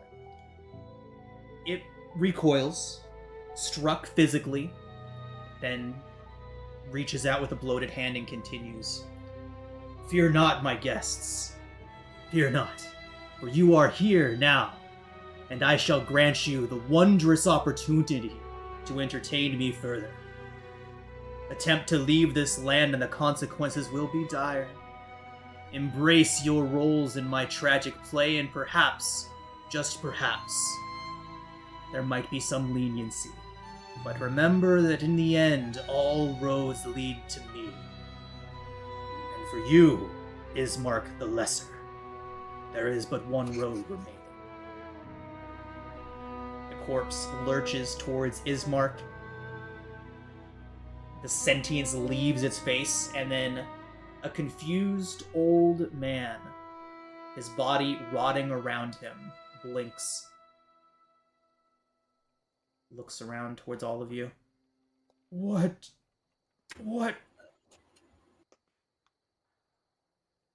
And then his eyes glass Well, over. shit.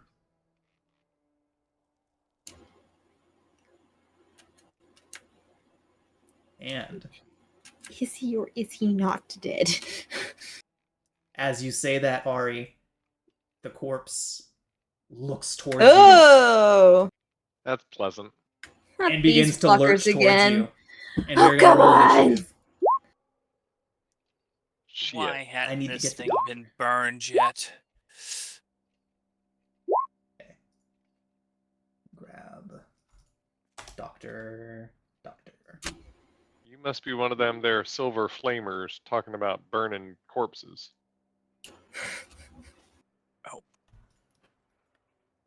Okay. Here we go. So I think Nico's initiative didn't end up in there.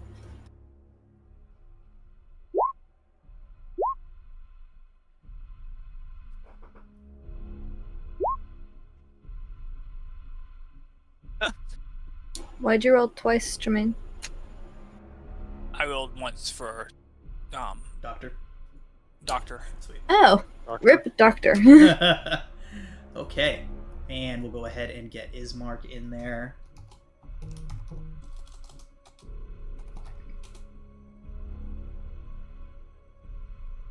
Come on, Ismark.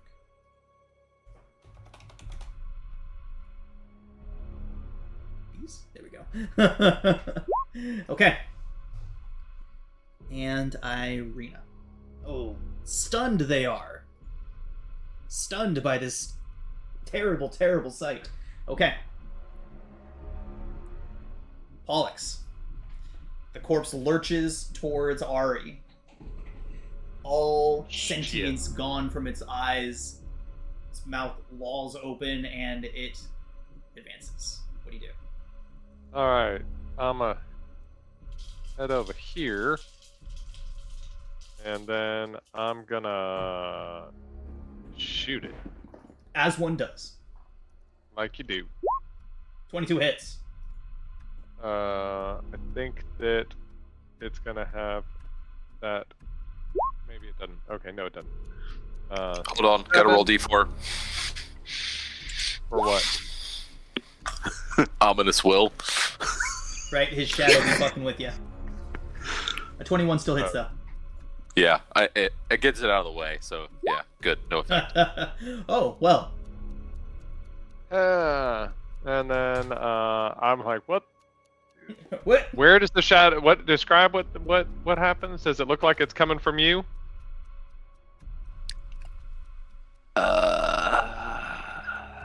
Effectively, the shadow just messes with you.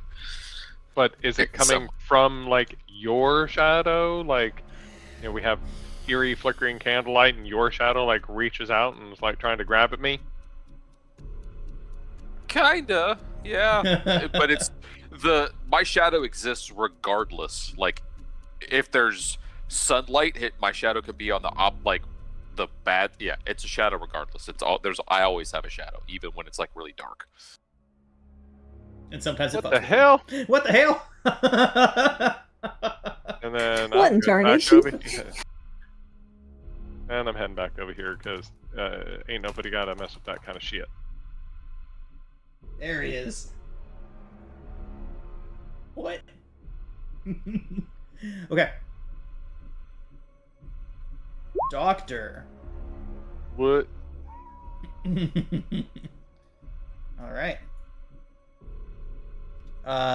We'll just go ahead and stick with the battle axe and green flame blade combo. 15 Booming does blade. hit. Booming blade, that one. Yeah. He has both of them, so.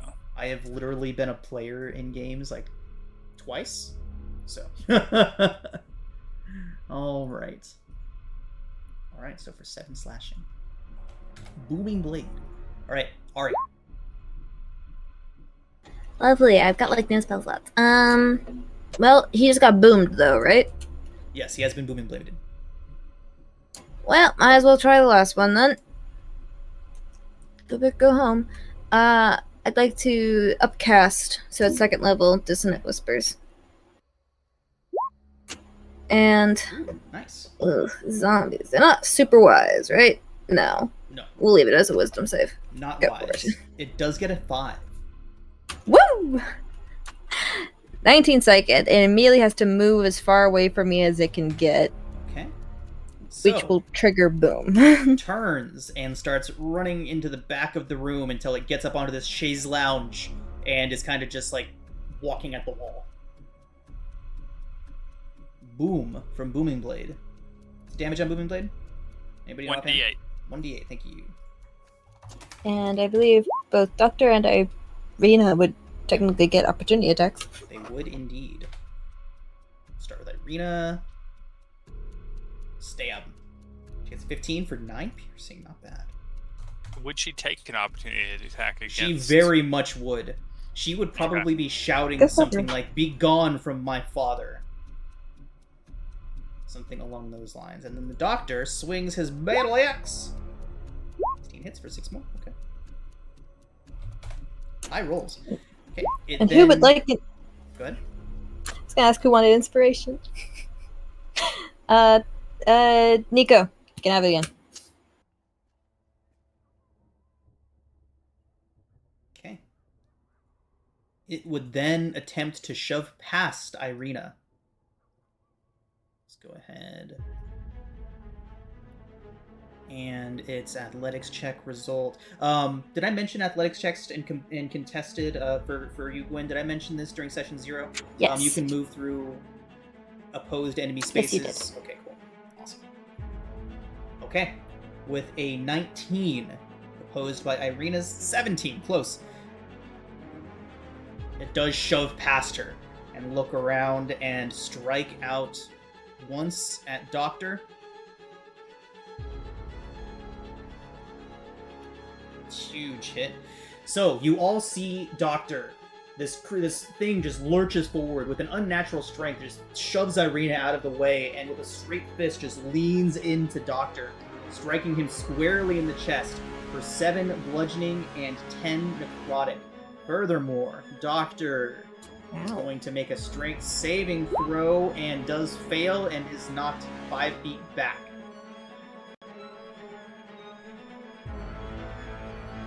Doctor Oh, is hurt. It then lurches forward and strikes at Nico or Ismark. Nico, you're 1, Ismark is 2, strikes at Ismark. With a 15, does not hit Ismark. He kind of jumps back, making a hollow space where the fist would have struck. Jumping back after seeing what just happened to Doctor, and then prepares himself to strike back, as it is his turn. Ismark knows how to use that weapon. Strikes out. He does draw his short sword, so 15 hits, that misses. And short sword, that also misses. So 6 slashing. Irina lunges forward with her rapier. Unfortunately does miss. Nico. Are these allies? They're fighting the creature that you are trying to fight. So yes. So okay. So sneak attack works. Yeah. Sneak attack would go off on them.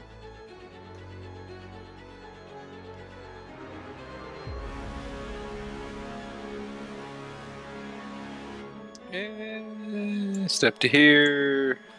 Stabby with flanking. Go. Rapier. Stabby McFlink.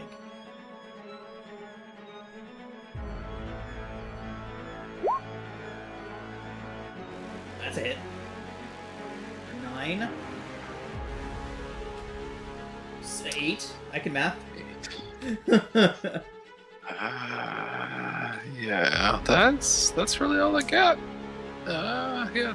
Bonus Level action. 3. Okay. Tremaine. Still with my holy symbol out, and I sprinkle some of that holy water on my hand as I mumble the incantation for caustic grip. Ooh, nice. And crit! Jesus! Double crit.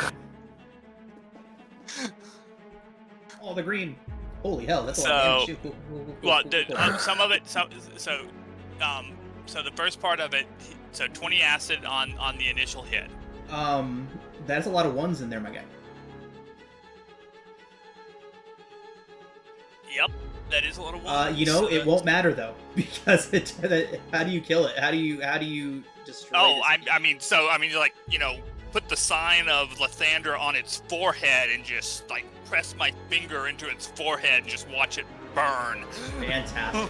So the acid does melt away a large portion of its forehead, and you can see it beginning to convulse as this magic flows through it. The body itself does not melt away. It seems protected somehow, but it does collapse into a now quite dead heap. And with that, Irina will fall down to her knees and begin to sob over her deceased father's desecrated corpse. Sorry There. about that. there. Oh. Sorrow's prayers. That was such a good show. Yes, it was. There. It's okay. I don't think you felt nothing. You said he was already dead. She looks up. He has been dead. This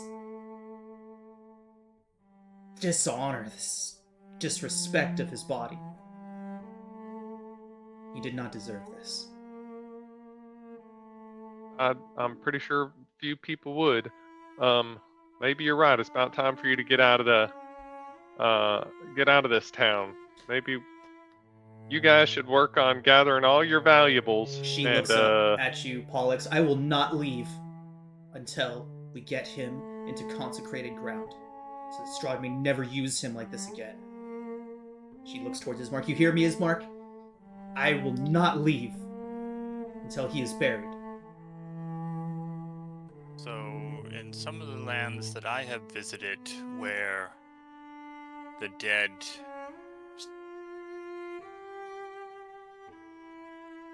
You blipped. Tremaine, you blipped.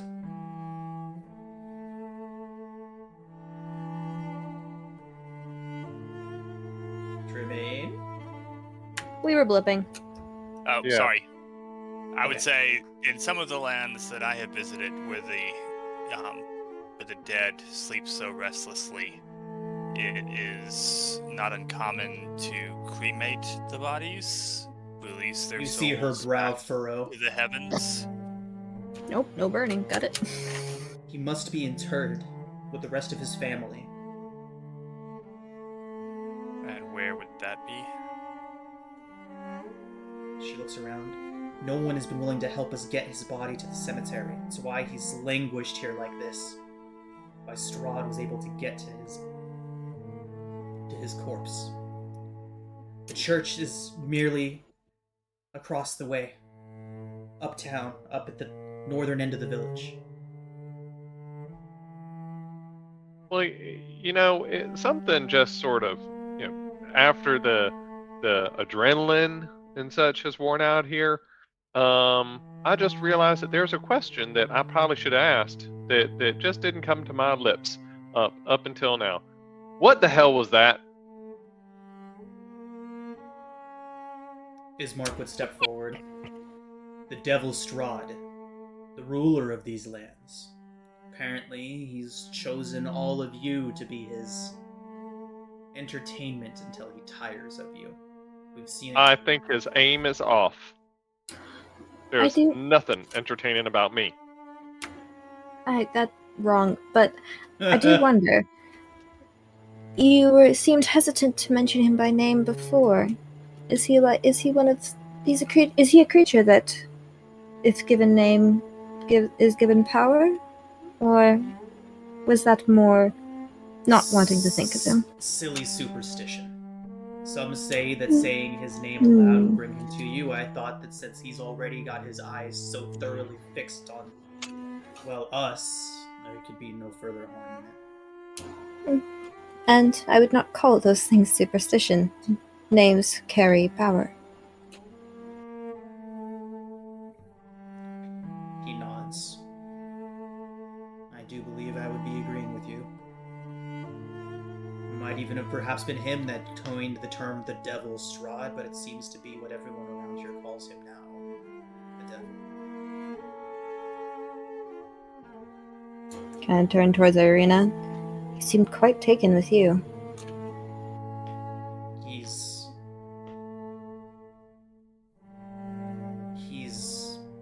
Ismark would finish for. He has bitten her twice. Oh. What does that mean? It means that she is marked by him. He will not stop until he has her. At least, that's what we've been led to believe. That's why we must get her away from the shadow of the castle. If he bit you, how did you get away? He doesn't seem to wish me dead. Or turned against my will. That's almost worse. It might be worse. Is this the affliction that your father's correspondence with our friend Pollux here?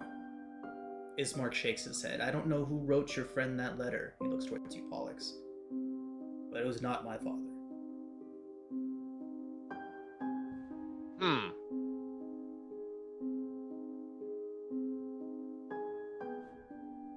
But when you say so you're putting a lot of emphasis on this whole bitten thing.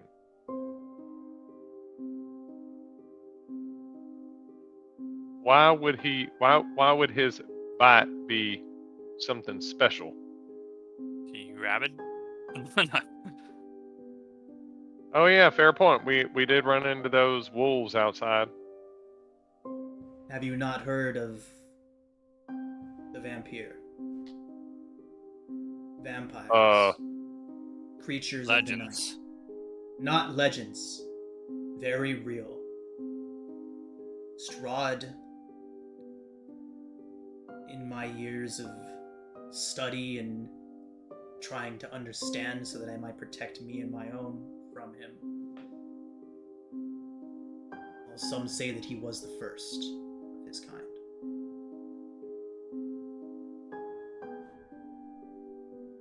So you mean like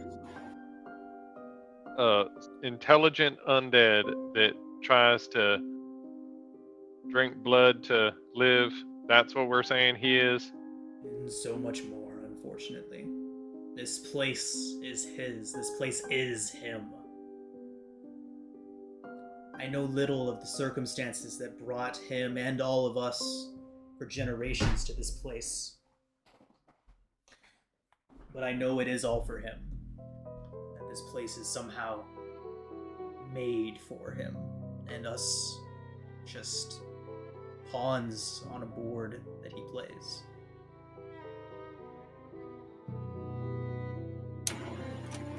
Well, I'm nobody's pawn. And nor I. Well, let me help you pack some, so that after we drop this body off at the cemetery, we can be on our way. I'm gonna start looking around for anything that might be valuable to ensure that we pack it up. Ismark says, "Yes, take what you want. We have no need of anything here. But we should wait until dawn. Traveling at night is dangerous." Should Do you have any blessed weapons here?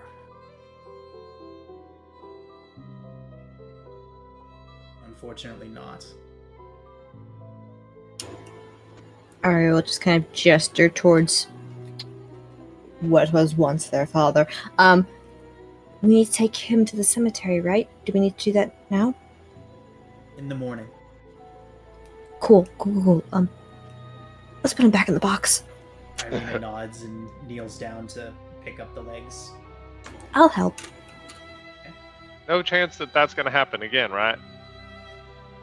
Irina looks towards you as you say that, and after her and Ari get the body settled back into the coffin, she picks up her heavy crossbow, loads it, and goes and sits on the chaise lounge. I'll keep Anybody an got eye any on rope? Or nails? Got some Flex Seal. Yeah, I'm gonna, like, if there's a painting, not like a portrait, but like a fancy looking painting or something like that, I'll pull that out of the frame and roll that thing up and stuff down a bag. You are horrible. Okay. Pollux, go ahead and roll a d10. I am practical. Once we get out of this place, we'll need some funds to. Pollux, Ismark sees what you're doing and just kind of shrugs. He does not care. Neither does Irina. You recover 80 gold pieces and assorted art objects. Excellent. Excellent. Write that down. Ari's just kind of observing. Once we settle wherever we're at, we're gonna need something to, do stuff with. Does money carry that much value? Says, well, that is one of the things that very much does still hold value here. Gold is, well, it's sometimes even killed for around here. Unfortunately, there is only one store still open. You can hear the contempt in his voice when he says store. He says Bildras Mercantile. And he is quite aware that he is the only game left in town. If you can avoid, I would certainly not spend your coin there unless you wish to be gouged. But now, we've stated our intentions. Now, let us tell you where we intend to go. We must travel through the village of Kresk, or we must travel to the village of Kresk. It is on the eastern end of Barovia, and the people there are the most steadfast defenders against the will of Strahd. I believe it's the distance from his castle. Perhaps he can't be bothered to extend his influence that far unless he's drawn to do so. But I've heard people from there say that it is a very rare thing that his touch lands upon their town. To get there... Is it Go ahead. Kresk or Crest? Kresk. With a K? I think with a P. Oh, no, Kresk. Okay. Got it. You would say, unfortunately, to get there, we must travel through the village of Valakai. And while Kresk... Unfortunately. He nods. Unfortunately, yes. Valakai is home to some of Strahd's staunchest supporters. While the Burgomeister of Valakai does his best to drive the darkness away, his good intentions have been rumored to turn to madness. In the meantime, others that are loyal to the devil himself seek to usurp his throne. We must travel through this place, hopefully unnoticed, and then another few days' travel westward will bring us to Kresk. And hopefully Sanctuary. And what are the chances that what you just there described is like all inner city travel? Kresk is the largest settlement in you would say Valakai is the largest settlement in Barovia. Unfortunately, it's not saying much, but it is the largest. And I bet we got to go through woods and open area to get there. He nods.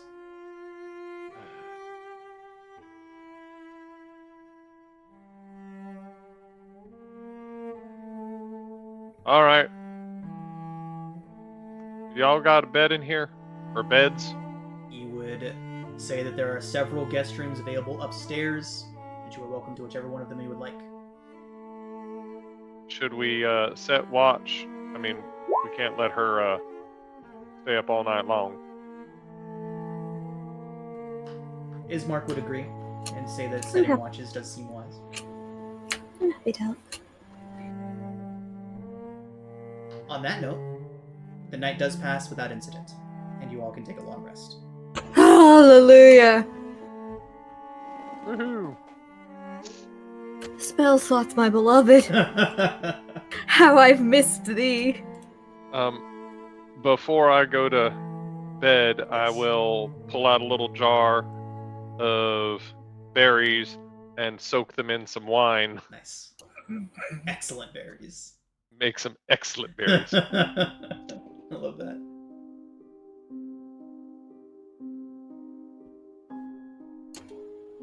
And in general, while we're all just sort of moving around in the night, Ari will eventually question, you don't think our encounter in that probable dream,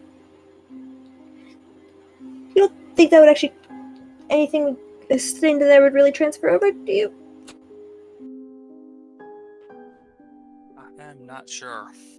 'Cause I definitely got chewed on in that dream.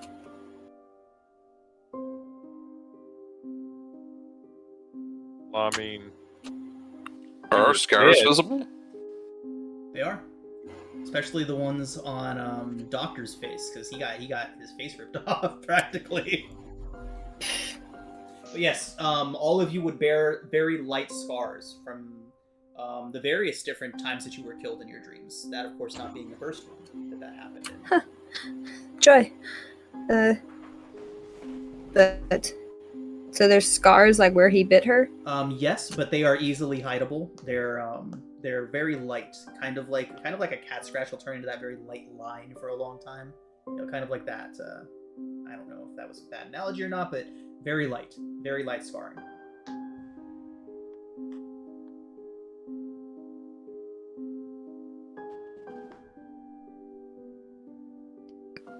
So we're gonna shove the body in the bag of holding and take it over there. what bag of holding? Hey, we don't know that. Dang it. We're going Just to have a escort the fancy body. pocket. Ismark and Irina would have mentioned some sort of, at some point, that they do intend to give a little bit of ceremony. They'll both carry the coffin over. Hopefully, another pair of you will work as pallbearers as well, and walk the body through the streets.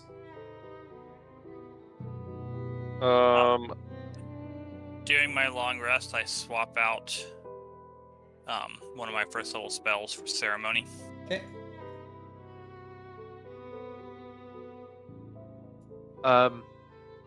Can't we just find someone to do that?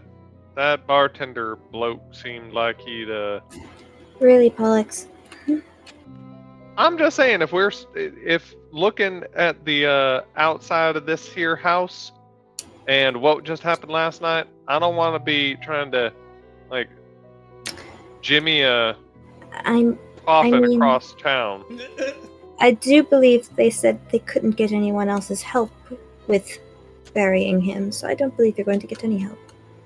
They couldn't. You're very persuasive. Me? Yeah. Who? Me?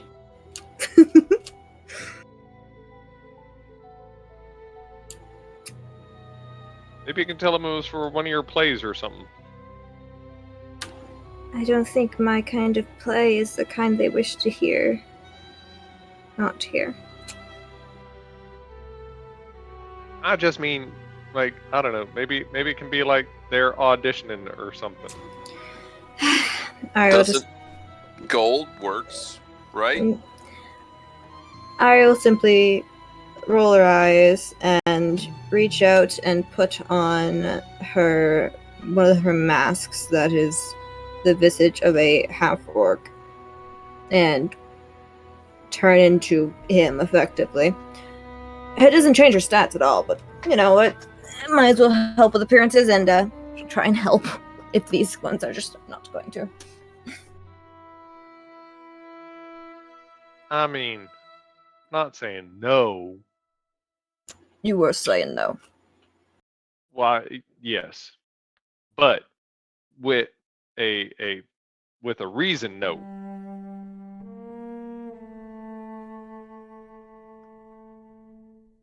Hey, doctor, you've been mighty quiet. Why don't you help hold it? Insert gruff reply. Why don't Doctor, you help me with carry this it? thing. Pollux is going to help one way or another. Nico just turns into Pollux.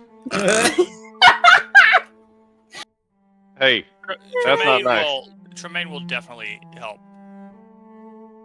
as a pallbearer. Pollux will be at the front, keeping an eye out. Whenever you all are ready to progress to the morning, just let me know. Oh yeah, totally in the morning. Oh Just yeah, call morning. me. Yeah, I assume we were at the morning. Okay, cool. All right. So, Before we leave for the cemetery, though, I ask their indulgence. May I provide last rites? says you'll have to ask Father Donovich. While my father was alive, the Father was his closest ally in fighting off the darkness. But if you ask him, I'm sure he might allow you at least to join him in providing these rites. Thank you. With that, who else is helping them lift the casket? Nico and Tremaine, is that right? Y'all want to handle it? Go for it. I got an 8 strength.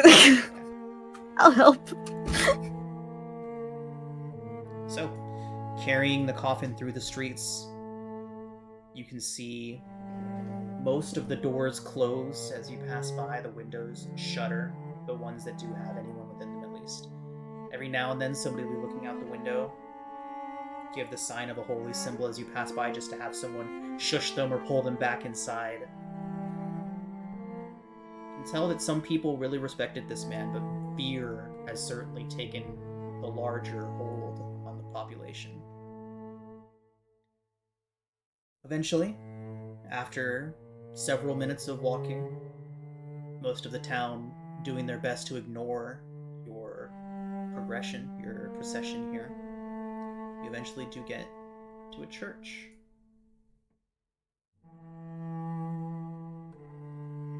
Top a slight rise against the roots of the pillar stone that supports the Castle Ravenloft, which looms over this little church,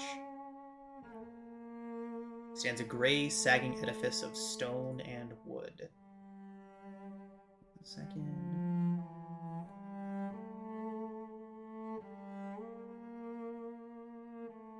Okay.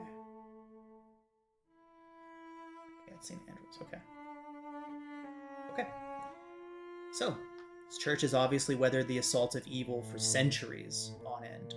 While the Burgomaster's mansion appears to have been enduring those assaults for some many days or weeks, this place seems to have never stopped in all of the time that it's existed. It's worn and weary. Its bell tower rises towards the back, and flickering light shines through holes in the shingled roof. The rafters strain feebly against their load.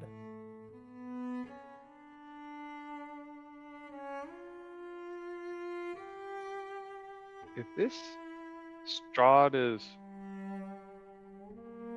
this bad, why would he even allow a church to be here? Ismark would look towards you and he says, "You heard him. He enjoys watching us struggle against him."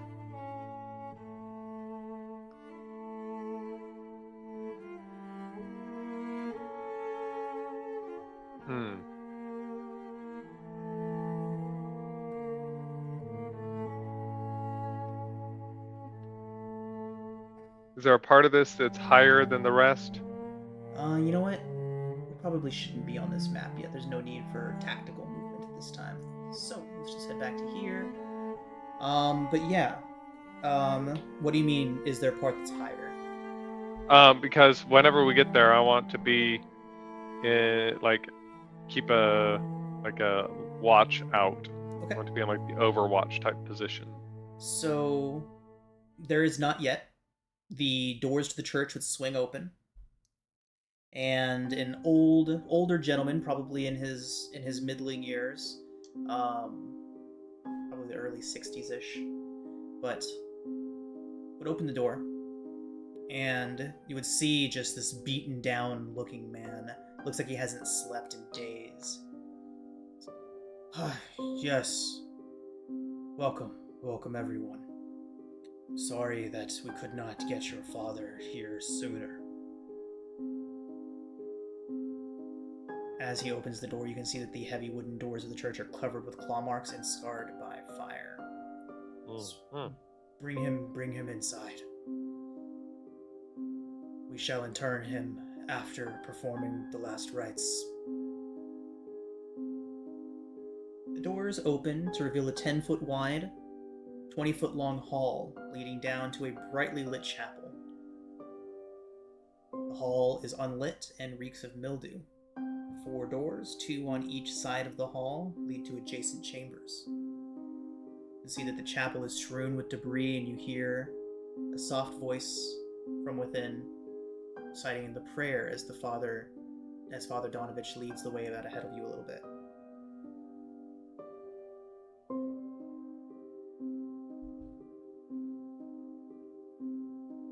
Keep on following. Okay.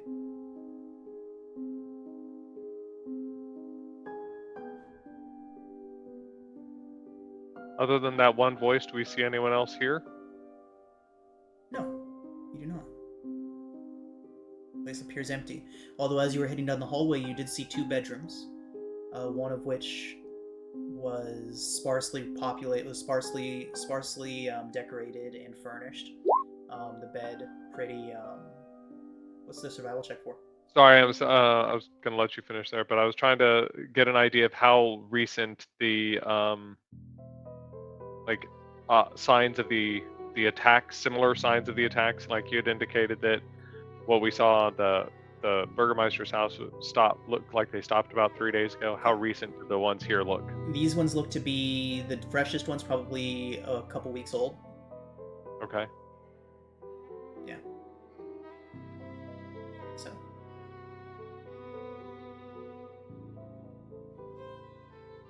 The chapel's in shambles. The rooms. One of the rooms appears to have been sparsely decorated and furnished and all that.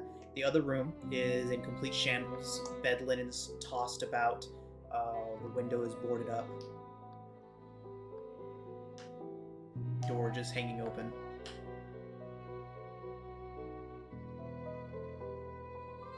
What happened here? Nothing that anyone here needs to worry about. That was my son's room. We are not here.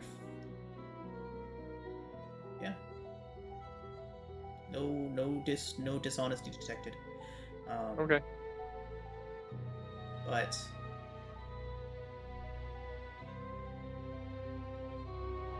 Does it look like the door was broken inward or outward? you can make an investigation check. You cannot tell. Okie dokie. Okay. So, Father Donovich arrives at the head of the chapel, which is in shambles. Overturned or broken pews littering the dusty floor. Dozens of candles mounted in candlesticks and candelabras light every dusty corner in a fervent attempt to rid the chapel of shadows. At the end of the church sits a claw-scarred altar, behind which kneels a priest in soiled vestments, as Father Donovich kneels to begin performing the last rites. Next to him hangs a long, thick rope that stretches up into the bell tower. The priest begins a soft prayer.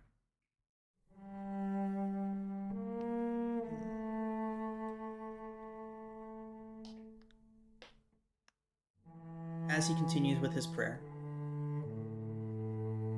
an inhuman scream rises up from beneath the wooden floor. The father stops, freezes, stark still for a moment, and then continues as if he heard nothing. I'm staring at the coffin. No movement. The sound actually seemed to have come directly below you, Pollux. I think we need to stop for a second. What was that sound? There was nothing. Nothing at all. Nothing that any of you need to concern yourselves with. I have heard nothing before, and that wasn't it. Yeah. You hear the voice howl inhumanly again. And then it says, "It is my son. He's very ill. He's taken to madness. Please, let us just finish the rites. There's no need." And then the scream happens again. You hear, "Father! Father, I'm starving, please!" Ah, shit. Ismark stands. "Father Donovich, what is this?" He says, Nothing, it's my son, he is ill. I will look after him, you need not concern yourself with this, please." What is he hungry for, Father? What else would he be hungry for? Food! He simply wants to eat. I'll feed him as soon as we're done with the rites. I'll take him bread and soup and he will be fine. Something tells me that will not satisfy You do not know what has happened to him. I want to surreptitiously get closer to him. To Father Donovich? Yes. Okay. You do not know the evils that plague these lands. He whips his head towards you, Pollux. Sorry. Go ahead, Carl. You were saying something. No, I'm just trying to play off of what he's saying, so. Pollux, remember to let me know what you're rolling for before you roll. Sorry, I said I was surreptitiously trying to Okay. get closer to him, and that was my role to try and be surreptitious. Understood. Okay. Okay, so he whips his head towards you, Pollux. You have no business intervening here. He is my son. I will do with him as I please. I will help him in the best way that I see fit. You hear again, Father! Please release me, Father! Why have you chained me so? Okay. Perhaps, in the name of the Morning Lord, we can be of assistance. No. There is no assistance to be wrought here. He does not need assistance from the Lord of Light. He is sick. And we'll see him better. I have medicine. Make a persuasion check.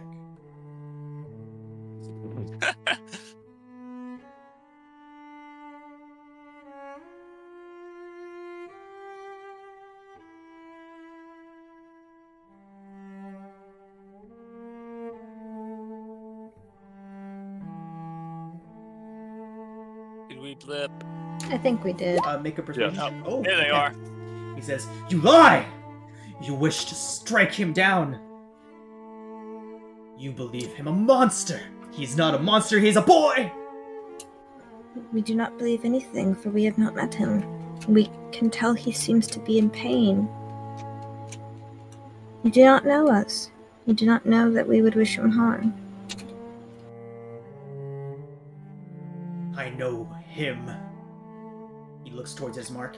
He's a slayer of these beasts that he thinks... He will see my son and think the worst. I know it. He will strike him down.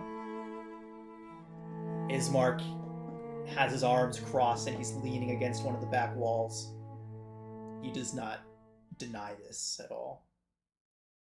I suspect, good father, that under other circumstances, you might be looking at this through different lenses too. Maybe the fact that it's your son has tainted your perception ever so slightly. Okay. Let's go ahead and get Ari and Pollux to attempt persuasion checks. Go, Ari. Go, Ari. Hey! Yeah. This is, in fact, something I should be good at. So, you see him kind of slump a bit. You can heal him with magics from places with more light than this. He kind of looks between you and Tremaine. We can try, if nothing else. And you won't hurt him.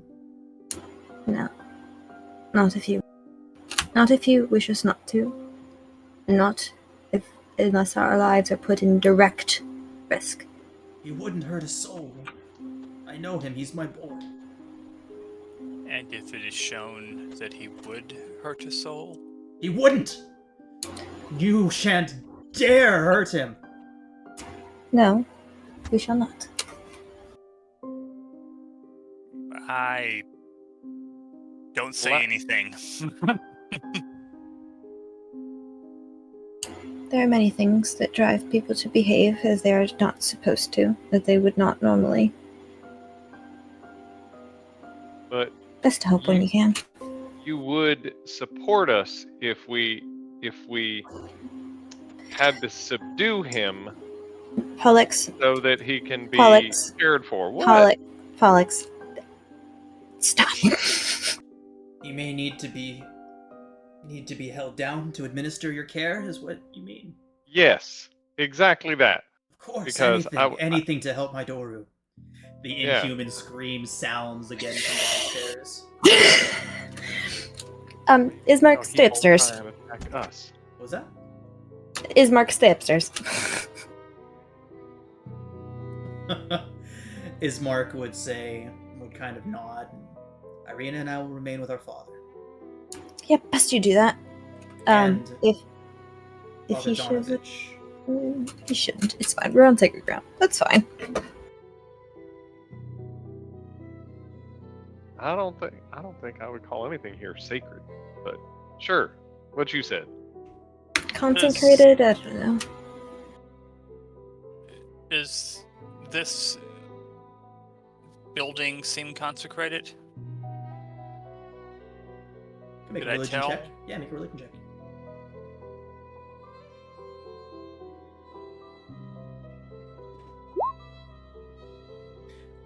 from everything that you're seeing around, it is clear that Father Donovich has taken every effort to make it so. However, it is no longer.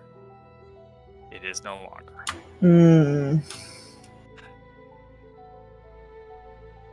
All right, gonna get the weapons at the ready.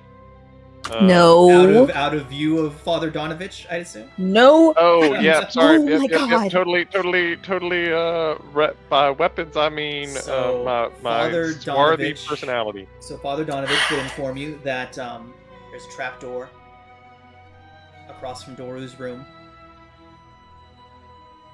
He is being restrained in the undercroft, you would say.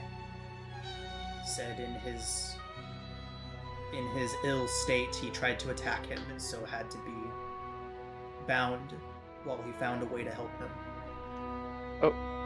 Father, when Doru was a boy, was there a song that you or his mother used to sing to him that would keep him calm, or help him sleep at night if he had a bad dream? The scream sounds again from downstairs, and Father Donovich would, yes, there was, and then he would recite a short, well-known lullaby to you. Probably not well-known in Eberron, but the tune is easy enough to follow. I will encourage him to start singing that and to sing it louder, and just do that while we're down there. That'll be mighty helpful. I blipped. What tune is this? Pollux asked if there was a lullaby that Doru knows from his childhood. And... Oh, I'll start playing that. Okay. Father Donovich begins to sing it, and you can easily play along. And Melody. out of character, my intention for that was hopefully he'll be making his own noise by worrying about singing that if he hears every now and then a kasunk, No. he won't hear it What because is he'll be wrong with singing. you? What is wrong with you? Oh my God. I'm just saying, just in case. You just saying a lot of things. Yeah, well. Okay. All right. Okay. So, Ismark going and first? Irina kind of follow you towards the front of the chapel. Across the way from Doru's room, you see an office. Alright. Well, it might have been an office at one point. Yeah, you can see that time and neglect have punched holes in the ceiling of this moldy room. It seems to have been left to the elements for quite some time. A few broken roof shingles lay within puddles of water. In one corner, set into the floor, is a heavy wooden trapdoor, held shut with a chain and padlock, the key to which Father Donovich would have reluctantly handed over to you. A young man's screams of anguish can be heard through the other side of the door. In the doorway, Ismark would look around and say, "Hold not to hope when you go down there, and watch your necks. We will do our best to keep Father Donovich up here regardless of what he hears." If he cannot be helped, what would you wish us to? He looks over towards Father Donovich on the other side of the chapel, who's kneeling, kind of singing towards the floor. He looks towards you. "If Doru has been turned, then he is no longer Father Donovich's son. Release his soul if you must. But one way or another, we cannot allow him to remain in Barovia.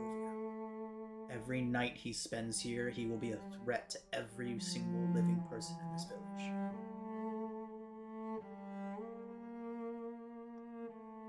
Father Donovich kind of sobs a little bit as he continues his lullaby. Out of earshot, of course.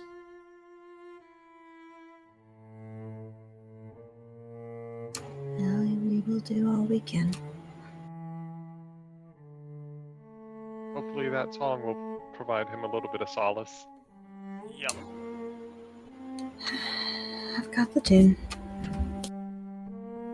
Oh, I meant the father. I think the kid's dead. Dead Alex! Feed me, Seymour. I haven't seen that movie in so long. I provide only the most accurate of gifts. Okay. Alright, we're heading down. Okay. The screaming continues. The moment a lock moves, steel drags across the wood, the screaming immediately stops as if cut short by a knife. Mm-mm.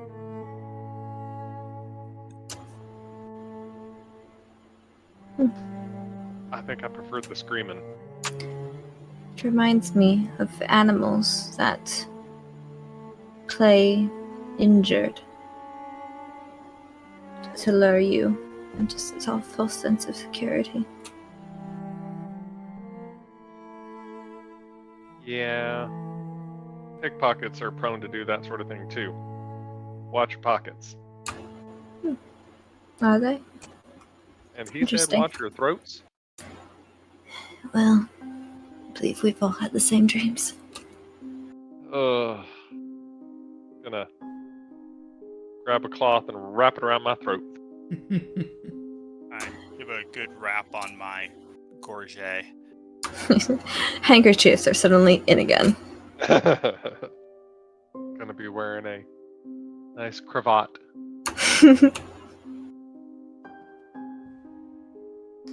The trapdoor lifts away. Utter silence from below. The church's undercroft has rough-hewn walls and a floor made of damp clay and earth. Rotten wooden pillars, stained, odd colors, strain under the weight of the wooden ceiling. Candlelight from the chapel above slips through the cracks, as does the soft singing of Father Donovich. The candlelight shines into the far back left corner of the room onto a gaunt shape cowering in the back corner. You see the face shoot up to look at you, and all you see is two great big glass yellow orbs set into a gaunt and shadowed face. Much like you would see if a cat were to look at you from the darkness while you held a torch. Is there You've come to anything- free me. We'd like to help you if we can. Yeah. Please. So hungry. The gaunt figure steps forward, and then he stops. I can smell your blood. Why? Why can I smell the blood in your veins? And he takes another step forward. Is he chained up still?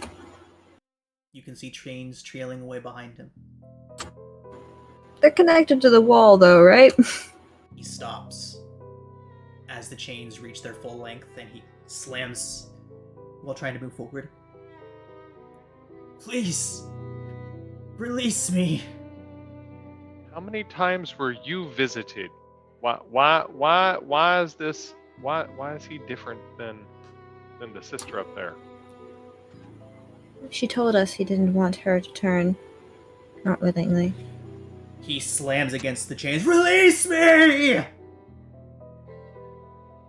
Try that Tremaine, do you lullaby. have...